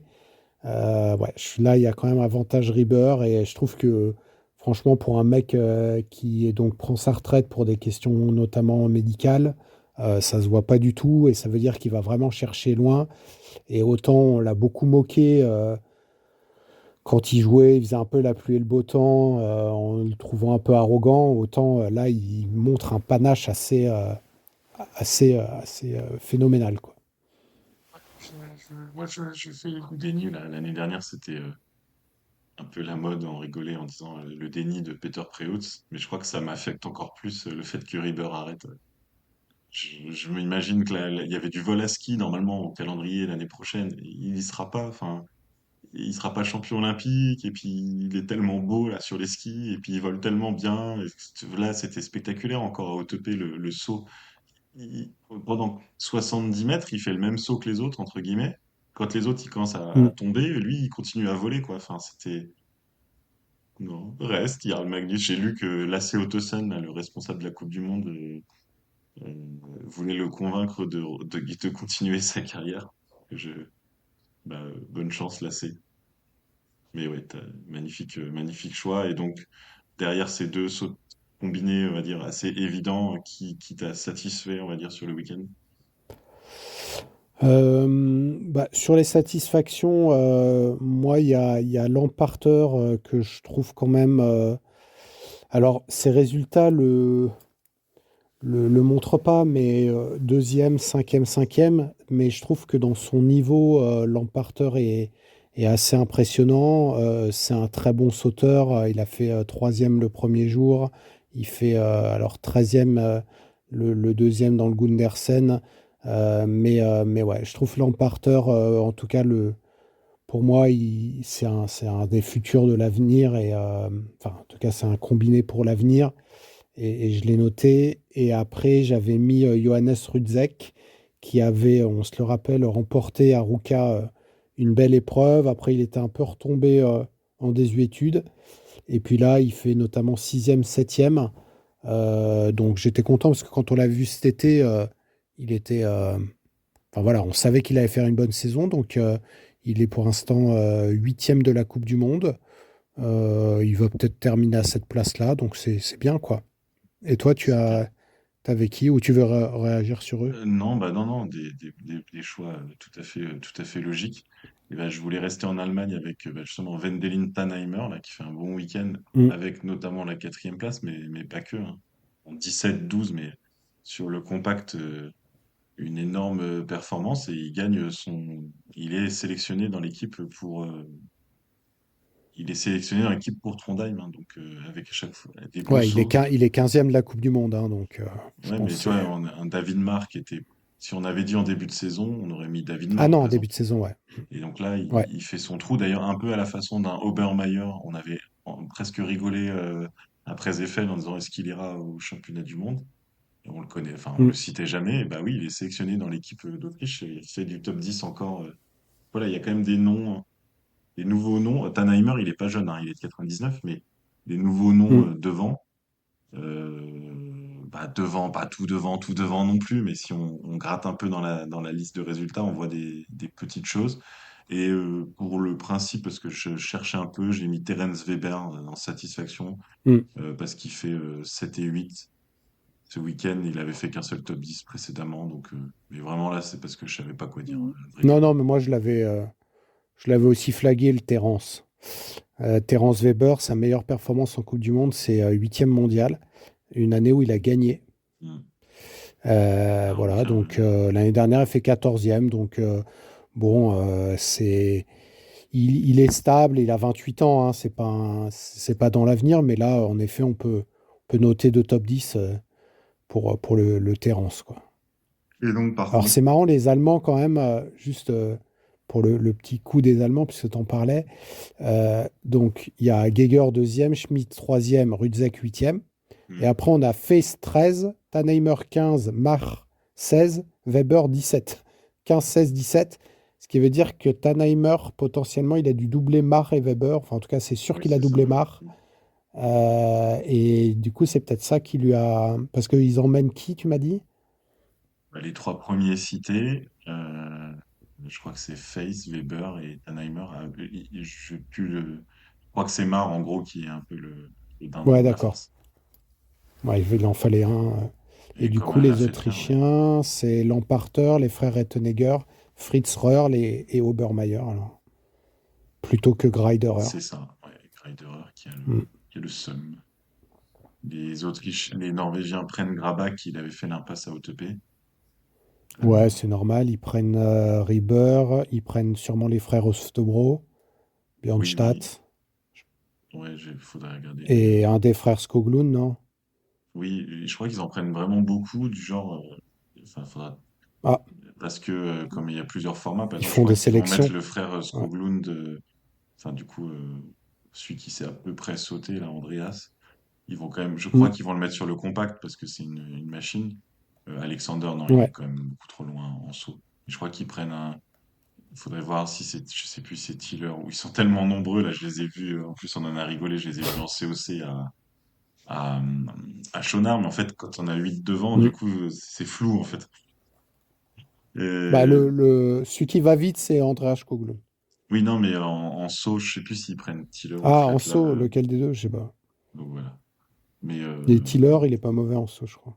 les Français ont, sans surprise, ont pris ceux qui sont présents là sur la Coupe du Monde. Il y a pas de, les cinq présents en Coupe du Monde, je crois qu'ils seront que 4 en compétition, si je me trompe pas. Il y aura peut-être une sélection au tremplin. Au Ouais, il tremplin, doit y avoir une ouais. sélection, ouais. Du coup, on en est où? On Déception, en bah est sur nos déception. déceptions, puisqu'on était parti sur un autre sujet. Moi, j'ai mis. Je me suis complètement gouré dans dans le truc. J'ai mis en déception deux mecs qui ont fait des très bons résultats. J'avais mis. Non, mais je sais ce que j'avais fait. J'avais mis. Comment il s'appelle? Earl. 30e, 18e. Il est franchement 12e de la Coupe du Monde. Ça fait longtemps qu'on l'a pas eu à ce niveau-là. Là, à 31 ans. Je sais pas ce que tu penses de Earl, mais Là, ça. il pèse. Il fait. Il saute moins bien, hein. Il Voilà, il saute saute vraiment moins moins bien, bien, en fait, hein. c'est juste ça. Il a gardé le même niveau de saut, mais comme il saute moins bien. De fond, Mm. pardon, mais comme il saute moins bien, bah là, il pèse plus du tout sur les courses, en fait. C'est Et terrible pour puis, lui, hein. Et j'avais mis le Stéphane Rettenegger. Ouais, 23, 11, 16. Autant je l'avais dit qu'il était revenu, autant. Alors, soit il aime pas du tout OTP, ou alors là, il y a gros coup d'arrêt, quoi. Parce que lui, il m'a surpris. Je l'avais encensé à Schonar et à Seefeld, et là, il était pas là du tout. Donc, est-ce qu'il était peut-être un peu malade? Je sais pas, mais il fait pas une saison extraordinaire, du coup. Ouais, celui qui fait pas une saison extraordinaire aussi, c'était l'homme qui jouait à domicile. C'était Mm. Ilves l'année dernière, deux podiums, une quatrième place, la foule qui se déplace, le président. Bon là, il était finalement il était cohérent avec sa saison, hein. Sans Mm. éclat, pas mauvaise, mais sans éclat. Du coup, 20e, 7e, 11e, il dit qu'il s'est battu comme il s'est jamais battu sur les skis, parce qu'il était à domicile. Mais voilà, c'était pas le week-end attendu. Alors, ce qui est marrant pour Inves, c'est que en ski, en moyenne, il est 11e, il est 8e du classement des meilleurs skieurs. C'est sa meilleure saison en ski de jamais, quoi. Il a jamais été aussi bon. Par contre, il saute beaucoup, beaucoup, beaucoup moins bien, quoi. Donc, il a dû bien travailler le fond et là, il pêche en ski et du coup, pour lui, enfin, le déséquilibre, en fait.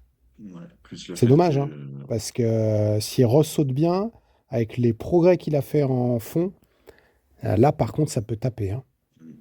ouais, donc quand il aura trouvé l'équilibre, ouais, peut-être la saison C'est prochaine. pas, tout n'est pas perdu. Mm. Et qui est pour toi le Français de la période écoulée? Eh ben, je l'ai appelé Matteo Plus Bobo parce que, en effet, il était tombé. Enfin, c'est une saison un peu galère pour Matteo Beau. Et là, bon, c'est pas, il fait pas des top 10, hein, mais les deux performances, enfin les performances que tu as mentionnées, il fait notamment une 16e place. Mm. C'est sa meilleure perf cette année, je crois. Non, il avait fait 9e à Ruka, mais voilà, en ouverture de saison, ça faisait longtemps qu'on l'avait pas vu là. Donc, j'ai envie de te dire que je crois à un top 20 en fin d'année, mais bon, ça reste compliqué pour lui. Matteo Bo, en moyenne, c'est 32e au saut, alors que l'an dernier était 22e et il y a 2 ans 13e. Donc là, on a une récession sur le saut assez importante, alors qu'en fond, il a le même niveau, plus ou moins, qu'il Ouais, y a 2 ans, que l'année dernière. se Donc joue là, au toujours au tremplin. tremplin, donc un peu comme Ilves, hein. Il Mm. manque un déclic et ça passe. Et Ça toi, tu passe. as mis Lolo mutateur? Lolo mutateur, comme me disent mes enfants, quand ils sont en mode spectateur pour encourager. Là, Lolo, Laurent, du coup, Mulet à l'heure, qui sourit, hein, pour le coup, lui, le tremplin, ça marche bien. Et donc, il a fait 12e et 21e à Hautepé. Il avait fait un peu un bilan comparable à Zeffel. Il était malade, malheureusement, le dimanche. Et donc, c'est un bon bilan. Voilà, c'est une saison correcte, surtout qu'il, lui, avait commencé blessé. Et donc, ça Mm. donne envie de voir jouer, voilà, peut-être jouer le top 10 sur. C'est très beau de faire un top 10 sur un des formats des championnats du monde. Ça ferait vraiment une grosse performance. Et je voulais parler de Gaël Blondeau qui était dans le coup de la Mastart. Il y avait du groupe des gros fondeurs. Je crois qu'il était huitième, Mm. il me semble, de la partie ski de fond de la Mastart. Oui, c'est ça, huitième. Et donc, voilà, c'est quand même probant. Et du coup, ça le fait rentrer. Il fait 29e, donc c'est toujours difficile au tremplin. Mais du coup, ça fait quand même un top 30. Bon, même si les 40 marquent des points, on sait que c'est un peu le top 30 un peu qui a le plus de valeur quand même. Donc voilà, des grosses performances de ski de fond de Gaël Blondeau. Et puis, ça n'a pas été un week-end Alors, fantastique au tremplin quand même des Français. juste pour Laurent Mulot à l'heure, j'ai regardé ce que je t'ai montré que j'ai fait les Hmm. stats par type de. Du coup, lui, s'il fait un top 10, c'est sur la masse, parce qu'en moyenne, il est 16e. Donc, il est pas loin d'un niveau de top 10 sur les mass start. Malheureusement, il n'y a plus de mass start jusqu'à la fin de la saison. Et oui, il y en a pas. Il y en a une chez C'est... les femmes au championnat du monde, mais je crois pas qu'il y en ait plus chez les hommes. Non, non, j'en vois pas là. Je vois du Gundersen. Alors, je sais pas, Holmenkollen, c'est un compact, je pense. Il Il y reste a un un. Gundersen et un Compact. Donc on verra Lolo, mais oui, de façon générale, on a vu les Français, c'est compliqué en saut. Et Laurent, notamment, bah, il passe l'année dernière d'une saison où lui, il était meilleur en fond. Cette année, il est meilleur en saut. Il y a 2 ans, il était meilleur en saut. Donc, c'est plutôt les années où il est meilleur en saut qui marchent pour lui. Mais ouais, ouais, il a bien progressé.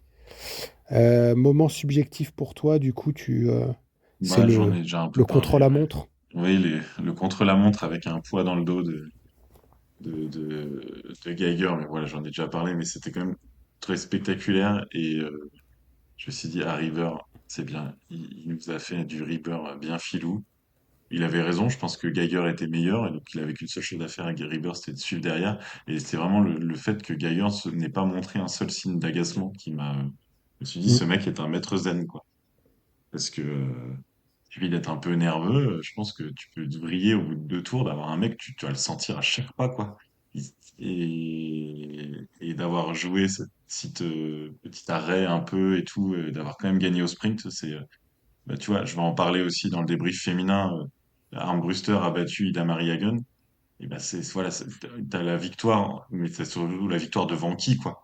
Et donc là, c'est chouette de voir Geiger, sa dernière saison de River, il se dit, bah, je vais jouer tête à tête avec le GOAT, quoi, avec le meilleur. Donc, ouais, c'est joli. Et toi, tu veux nous rejouer un match retour? Ouais, alors on va en parler, mais je vais commencer par, comme j'ai fait mes stats, là j'ai regardé en fait le concurrent qui avait fait toutes les épreuves avec la moyenne Mhm. de place la plus élevée. Un peu c'est la lanterne rouge du combiné. Et j'ai trouvé Gaspard, Prêcheur. je sais pas, Breschel. Il a fait toutes les épreuves, donc bravo à lui. Une moyenne de place de 45e. Euh, c'est dur. Parce que franchement, sa fiche de stats, elle est famavélique. C'est terrible, hein. Sa meilleure performance, c'est une 32e place à Ruka. C'est quand même pas mal, hein. Il a été 4 fois dans les points, mais le nombre de places entre 50 et 54. Et en plus, le mec n'abandonne jamais, hein. Tu sais, c'est pas le genre de mec à dire ouais, vas-y, j'ai pas fait un bon saut. Parce que comme en fait sa moyenne de place au saut c'est 41e, je pense qu'il peut pas se permettre d'abandonner à chaque fois qu'il fait un mauvais saut, quoi. Mais ouais, c'est dur, hein. Il a 25 ans, il a terminé 53e de la Coupe du Monde l'an dernier, 47e l'année d'avant, en ayant fait 20 et 18 épreuves, donc il fait toujours toute la saison. J'ai peur de l'abandon là. Je, Mhm. voilà. Eh ben, Mais au écoute, moins il a été mis en lumière dans ce podcast. on surveillera Gaspard Breschel, ouais. Voilà, et en fait, sur un plan plus. Donc voilà, nous, on avait notre saison 2 donc le duel Valcher-Gvrer, vrai frère, Gvrer Frère, frère, Rera, frère, frère. Moi, j'y arrivais mieux la semaine dernière. Rera, Frère, voilà. frère. Euh, et donc, Valcher et Gvrer se retrouvaient au championnat du monde des juniors, donc de combiné nordique, là aussi à Lake Placid. Et bah, là, c'est quand même Valcher qui a gagné la saison 2, hein. Ouais. Champion du monde junior, sans aucun suspense. Ferrer qui est pas sur le podium, il a plié le game, mais on notera que le duo était champion du team sprint, tous les deux. Et par contre, avec les femmes, ils ont fait bronze, je crois. Ouais. Ou argent, peut-être. C'était des championnats du monde qui étaient durs à suivre parce qu'il n'y avait aucune animation, aucune incrustation dans les courses de ski de fond. Donc franchement, il y avait 20 caméras qui T'es- bougeaient tout le temps. C'était infernal. C'était horrible. Franchement, enfin, fallait aimer ce sport, mais il fallait l'aimer et avoir un niveau de concentration que je pouvais pas avoir à 23 heures après une journée de ski. Donc voilà. Et donc oui, Voilà. Valcher qui gagne devant Narita, Atsushi Narita, donc le japonais, et Richard Stenzel, l'Allemand. Donc Stenzel, c'est pas une surprise, il a fait des podiums en COC, mais Narita, on l'a pas vu sur les courses européennes de la saison. Donc quand on a fait des pronostics, on n'avait pas pensé à lui. Enfin, si, on l'a Non. vu, il était en Continental Cup, hein, mais à aucun moment j'ai relevé son nom. Ouais, Grave erreur, hein. il en a pas fait beaucoup hein, quand on a regardé le pedigree, hein. Il a fait Heidzener et Schonard, il a fait les deux week-ends là, il fait autour du top 10 en COC, hein, donc non, là il est vraiment Mm. c'est passé sous le radar, là c'est plus une erreur d'analyse, et il saute très bien, hein, c'est un bon sauteur, il a bien résisté au fond, et puis on peut noter la cinquième place de Félix Briden, hein, né en 2008 hein, dans un sport d'endurance comme ça. Ouais, C'était c'est lui, c'est c'est ouais. un futur très très grand.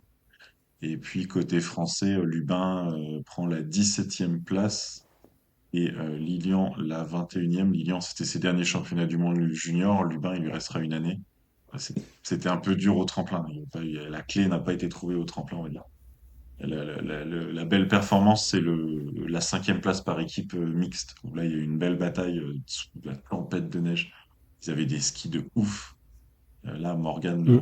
leur technicien, a dû faire un boulot incroyable parce que, je sais pas, je crois que je t'avais envoyé une petite capture d'écran. Descendait tout seul, je crois que c'est Roman ou Marion dans son relais. Et elle rattrape des groupes comme ça sur la glisse, quoi. C'était Ouais. beau. Donc voilà. Et Paul Walcher, donc, qui s'annonce comme un futur très grand. Et puis Manuel Senoner, hein, donc, qui a gagné la Coupe Alpen. Donc lui aussi, mais il y a vraiment des bons combinés. Là, le gars de 2008, il y a un Allemand, Richard Stenzel, on avait mentionné Kfame, il y a toujours Malachinski, Sommerfeld, il y a Marco Anis, il y a Kovalinka. Donc c'est des jeunes combinés qui montent petit à petit dans un sport où il faut quand même un petit bout de temps avant d'avoir la baraka et de pouvoir jouer devant. Donc voilà, on était en tout cas nous ravis de vous faire suivre les aventures de ces combinards. Exactement. Donc, oui, tu as raison. Et donc, le round de numéro 2 a été remporté par Walcher, comme le round de numéro 1. Donc, c'est un chaos. Du coup, le globe pour qui on a plus ou moins répondu. L'Autriche, la future nation du combiné, est-ce que c'est pas déjà le cas? Ça, on a déjà répondu. La Et question, elle est vite répondue. qu'attendre de ces championnats du monde de Trondheim? Et bah, de la bonne ambiance et des titres pour River. Bah, c'est ça, on va refaire nos pronostics. Tu vas commencer ce coup-là, puisque j'avais fait en saut. Alors, le programme, attends, je l'avais sous les yeux, il faut que je le remette. Le programme, Trondheim en combiné. Donc, en compact, je vais mettre. Donc, compact sur petit tremplin. Ça a son importance. Je vais mettre Geiger, Rieber, Oftebro. Le mec joue une décote à 1,02. Et toi, du coup? Alors, en compact, je te mets Rieber, Geiger, Lamparter. Allez. Ensuite, on a en plus, il aurait fallu préparer, regarder les résultats de l'année dernière et tout, mais on y va à la one again. Le grand tremplin, c'est le Gundersen, il est sur le grand tremplin. Donc Mhm. là, je commence toujours. Ouais, ouais, vas-y. Voilà, Rieber, hein, du coup, grand tremplin, Gundersen. Je mettrais bien une petite, pas une petite surprise, mais un peu de piment, tu vois, genre un Martin Fritz. Non, et non, j'ose pas, quoi. Le combiné, là, il y a tellement une hiérarchie établie. C'est dur, quoi. C'est dur, c'est dur. Bah, tu sais quoi, je vais mettre Rieber, Geiger et un Allemand quand même. Non, et Hero, là, tiens. Allez, pour le fun. Pour perdre, du Ok, coup. moi je vais mettre Rieber, Jean-Luc et Julien Schmid. Et donc, par équipe, Par équipe, je vais mettre Norge, Hmm. Österreich, Oh, Deutschland. ok. Eh bien, je vais mettre Norvège aussi, mais dans l'autre sens, Allemagne à la deuxième place et Autriche à la troisième place. D'accord. L'Autriche mais les deux frères Rettenegger et Lamparter. T'es sérieux de mettre Ouais, parce en combiné, le saut, il sert quasiment à rien en par équipe. Donc, c'est l'équipe des meilleurs fondeurs qui va gagner devant la deuxième Ah équipe bon? des meilleurs fondeurs. Bah, à un point, le saut, il vaut Oui, quatre c'est fois. vrai que c'était. Ah, c'est l'erreur de ma part. C'est pas grave. Bah, comme ça, il y a un peu de panache. Ouais, mais parce que si c'est les fondeurs, il y a quand même des chances que ce soit les Allemands, hein, avec Geiger, Schmidt, Feist Mm. et Ah, Rudzeck, tu quoi. peux encore changer si Bon, tu allez. veux. Non, je change pas, c'est bon. C'est bon. C'est bon. C'est bon. C'est ainsi que, non, des stats, je sais plus. Je suis perdu. C'est comme l'oiseau. Non, pas de stats à Alors, combiner. non, faut savoir qu'on est tous les deux très très fatigués. Vous le sentirez dans cet épisode. C'est un peu décousu, mais on est extrêmement fatigués. Eh ben, écoute, Non, des merci stats, bah, Will. je te Ouais, non. les ai déjà donnés. Merci Will. Écoute, je te remercie Euh, aussi. on se retrouve après les championnats du monde. Si tu veux faire un épisode en cours de route, dis-moi, moi je suis à peu près toujours présent. Mais sinon, quoi qu'il arrive, on se retrouve après les championnats du monde pour un gros gros débrief. Un On, débrief des championnats du monde, enfin. on espère qu'on aura bien kiffé. On aurait bien aimé y être, mais la Norvège, c'est dur. Et Se refuse à nous.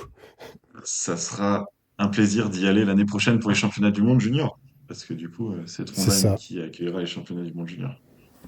Qui accueillera le titre de Paul Walcher. Non, il y sera plus. Et de Mbarer. Mbarer, il sera encore. Ce sera le Mbarer, il triplé. pourra toujours y aller. Ce sera le premier junior à faire un triplé, quoi. Un truc impossible. Ouais, c'est clair. Allez, Ciao, ciao, merci beaucoup. salut. À plus. La dernière partie de ce podcast, on reste à OTP et c'était les femmes qui avaient elles aussi trois épreuves. Et là, on s'est encore régalé, surtout qu'il s'est passé encore plein de choses dans la foulée de Seefeld où la disqualification d'Ida Marie Hagen avait rebattu toutes les cartes.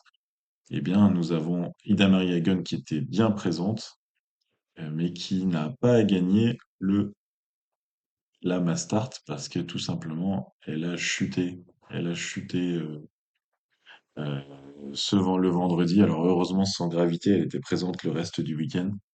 Mais elle a chuté, elle a pris une 15e place. Donc là, s'il restait un espoir de 15e place, c'est seulement 32 points. S'il restait un espoir de gagner le globe, eh bien, il s'est envolé là. Elle est maintenant à 133 points de Nathalie Armbruster à deux épreuves de la fin. Autant dire que le globe, il va partir du côté de la forêt noire. Le samedi, Ida Marie Hagen a quand même gagné sur le format Gundersen. Elle avait plutôt bien sauté, elle était quatrième et elle a fait une fois de plus de très loin le meilleur temps de fond. Elle met 20 secondes à Armbruster, hein, donc bah voilà. Donc ça fait Marie et à la Mastart du vendredi, victoire de Yuna Kasai, sa première victoire en Coupe du Monde devant Haruka Kasai et à la troisième place, Yeni Novak, son premier podium de la saison. Vraiment un podium inattendu, sans Norvégienne par exemple. Gisda Vesvolandsen était restée à la maison. Le samedi, beaucoup plus classique, Ida Marie Hagen devant Haruka Kasai à la deuxième place, qui s'est battue pour essayer de garder la roue d'Ida Marie Hagen et Nathalie Armbruster qui prend la troisième place. Et le dimanche, là, une course magnifique sur le format compact. Nathalie Armbruster et Ida Marie Hagen ont fait un gros effort pour revenir sur Armbruster au début. Ensuite, elles ont skié ensemble pendant très longtemps. Et au final, hein, sur un finish au sprint, c'est Nathalie Armbruster qui bat Ida Marie Hagen. Et moi, je trouve que c'est la victoire qui va légitimer son globe, en fait. Voilà. Nathalie Armbruster, selon toute vraisemblance, devrait remporter le globe. L'impact de la disqualification de Zefeld est énorme dans le résultat final. J'en ai longuement parlé dans l'épisode précédent, donc j'en reviens pas dessus. Il y avait certainement toute légitimité à disqualifier Idamar Hagen sur la base des mesures, aucun doute là-dessus. C'est juste que l'impact est énorme sur la saison. Et bon, bah là, Hagen, elle va même peut-être se battre pour être deuxième de la Coupe du Monde. En attendant, je trouve qu'il fallait quelque chose, il fallait un petit truc pour que Nathaniel Armbruster, bah, c'est dur de le dire comme ça, mais elle est 100% mérité son globe parce que voilà, Ida Marigan avait gagné quand même les 7 premières épreuves de la saison. Elle dominait, surdominait, elle sautait bien, elle skiait le plus vite.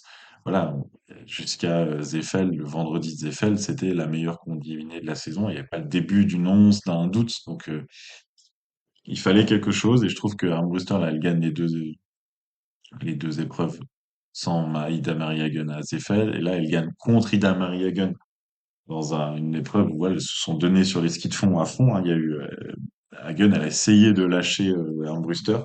Et je trouve que c'est bien qu'Armbruster ait gagné. Elle l'aura battu en face à face au moins une fois cette saison et c'est très bien comme ça. Sinon, bah, les bons points de cette période, c'est les sœurs Kassai et même les jumelles Kassai. Du coup, Yuna, qui avait jamais fait de podium jusque-là, elle gagne directement sur la Mastart, alors que Haruka, qui enchaîne quand même très régulièrement les podiums, elle en avait 4 avant ce week-end. Ben, elle en a enchaîné un 3 nouveaux sur OTP, mais n'a toujours pas gagné. Donc, comment ça se passe dans la famille Kassai? Est-ce qu'elles se regardent avec un regard en coin ou elles se réjouissent de leur performance? Mais en tout cas, elles sont en très grande forme. Dans les satisfactions, ouais, voilà ce qu'on pouvait dire, hein. Il y avait aussi, je voulais noter, Claudia Urker, parce que je l'avais pas forcément relevé avant le début de saison et que là, elle saute très très bien, l'Autrichienne, et qu'elle se bat pour essayer de garder ses places. Et en Gundersen, elle est capable de rentrer ou les Masters rentrer dans les top 10. Donc, elle fait une 5e place, par exemple, là, le samedi. Donc, grosse performance. Dans les déceptions, par petite provocation, je voulais mettre Ida Mariagen, mais voilà, une fois de plus, parce que, bah, voilà, 3 épreuves, elle en a gagné qu'une. C'est par rapport à son tableau de chasse, voilà. Heureusement qu'elle s'est pas blessée sur sa chute, parce que c'était une grosse chute vers l'avant. Mais c'était aussi une faute, cette chute. On a parlé avec Yann là, de Außenseiter là, sur Twitter. Cette chute, elle l'aurait pas faite si elle avait eu le maillot jaune sur les épaules. Si elle n'avait pas été disqualifiée à Zeffel, elle la faisait pas. Là, ça s'est vu qu'elle a essayé de ramener les jambes pour gagner encore 1 ou 2 mètres. Et c'est une chute de vouloir vraiment sauter le plus loin possible pour être sûr de gagner l'épreuve, pour s'offrir une chance pour garder le globe. Et donc, bah, non seulement elle a perdu toute chance pour le globe, mais en plus, ça aurait risqué de se blesser. Donc voilà, les déceptions pour ça. Moi, j'ai mis aussi Alexa Brabec, euh, parce que en fait, elle est revenue à ses standards hors Zefeld. Elle avait quand même fait rêver à Zefeld, elle était quand même quatrième du triple. Et là, elle revient, voilà, 11, 9, 12. Donc maintenant, elle est largement derrière Lena Brocard, qui a encore enchaîné un 6, 7, 8. Donc là, Lena, elle est sur une série de top 10 complètement probante. Elle a fait 10 top 10 de suite. Donc à part le week-end de Lillehammer qui a été compliqué, notamment du côté du tremplin, là, on sent que Lena a retrouvé la banane, la frite aussi en ski, un petit quelque chose en saut, même si on espérait toujours un petit peu plus partir encore 2, 3 places devant pour essayer de jouer le podium. Là, c'était génial à Zeffel de jouer le podium. Mais en attendant, voilà, les 6e mondiales, avant les championnats du monde, à 2 épreuves de la fin, peu de chances de remonter devant, hein, parce que c'est Armbruster, Kassai, les 2 sœurs, Aida Marigon, Gisdaves Volansen. Faudra surveiller derrière Minya Koronen, mais Minya Koronen, moi je l'ai mise dans mes déceptions, hein. Elle a pas sauté très très bien ces derniers temps. Et elle a pas gagné le titre junior justement parce qu'elle a pas bien sauté. Donc c'est un peu une déception de cette partie de saison. Justement, les mondiaux juniors, donc c'est Ingrid Latté qui a gagné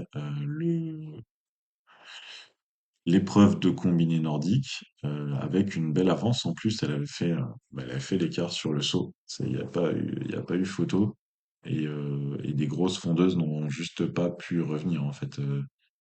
Euh, des Mia Koronen, elle est partie à 1 minute 50. Bah voilà, elle finit à 30 secondes, mais voilà, tu peux te permettre de partir à 1 minute 50 sur une course de 5 km. On a voilà, Likozar Brankovic, par exemple, la très très jeune Slovène qui a fait une grosse remontée aussi. Mais non, Ingrid Laté. La deuxième, c'était Teja Paveč, la Slovène, qu'on voit tous les week-ends en Coupe du Monde. Et Trine Göpfert, l'Allemande, qui a fait une belle performance. On est à la barbe de la championne du monde en titre, Minja Koronen. Donc chez les femmes, les championnes du monde de l'année dernière, Tina Herzog et Minja Koronen ont terminé en saut et en combiné à la quatrième place. Là, il y avait des Françaises présentes. Romane Beau a terminé 13e et Marion de Rose-Vincent 14e. Là, ce qu'on pouvait dire, donc championnat du monde junior, c'est fait. Championnat du monde de Trondheim, une épreuve compacte, un par équipe mixte et une épreuve Gundersen, donc à chaque fois sur le petit tremplin. Ce sera le programme des femmes au championnat du monde qu'on aura le plaisir de vous débriefer. Merci d'avoir écouté jusqu'ici.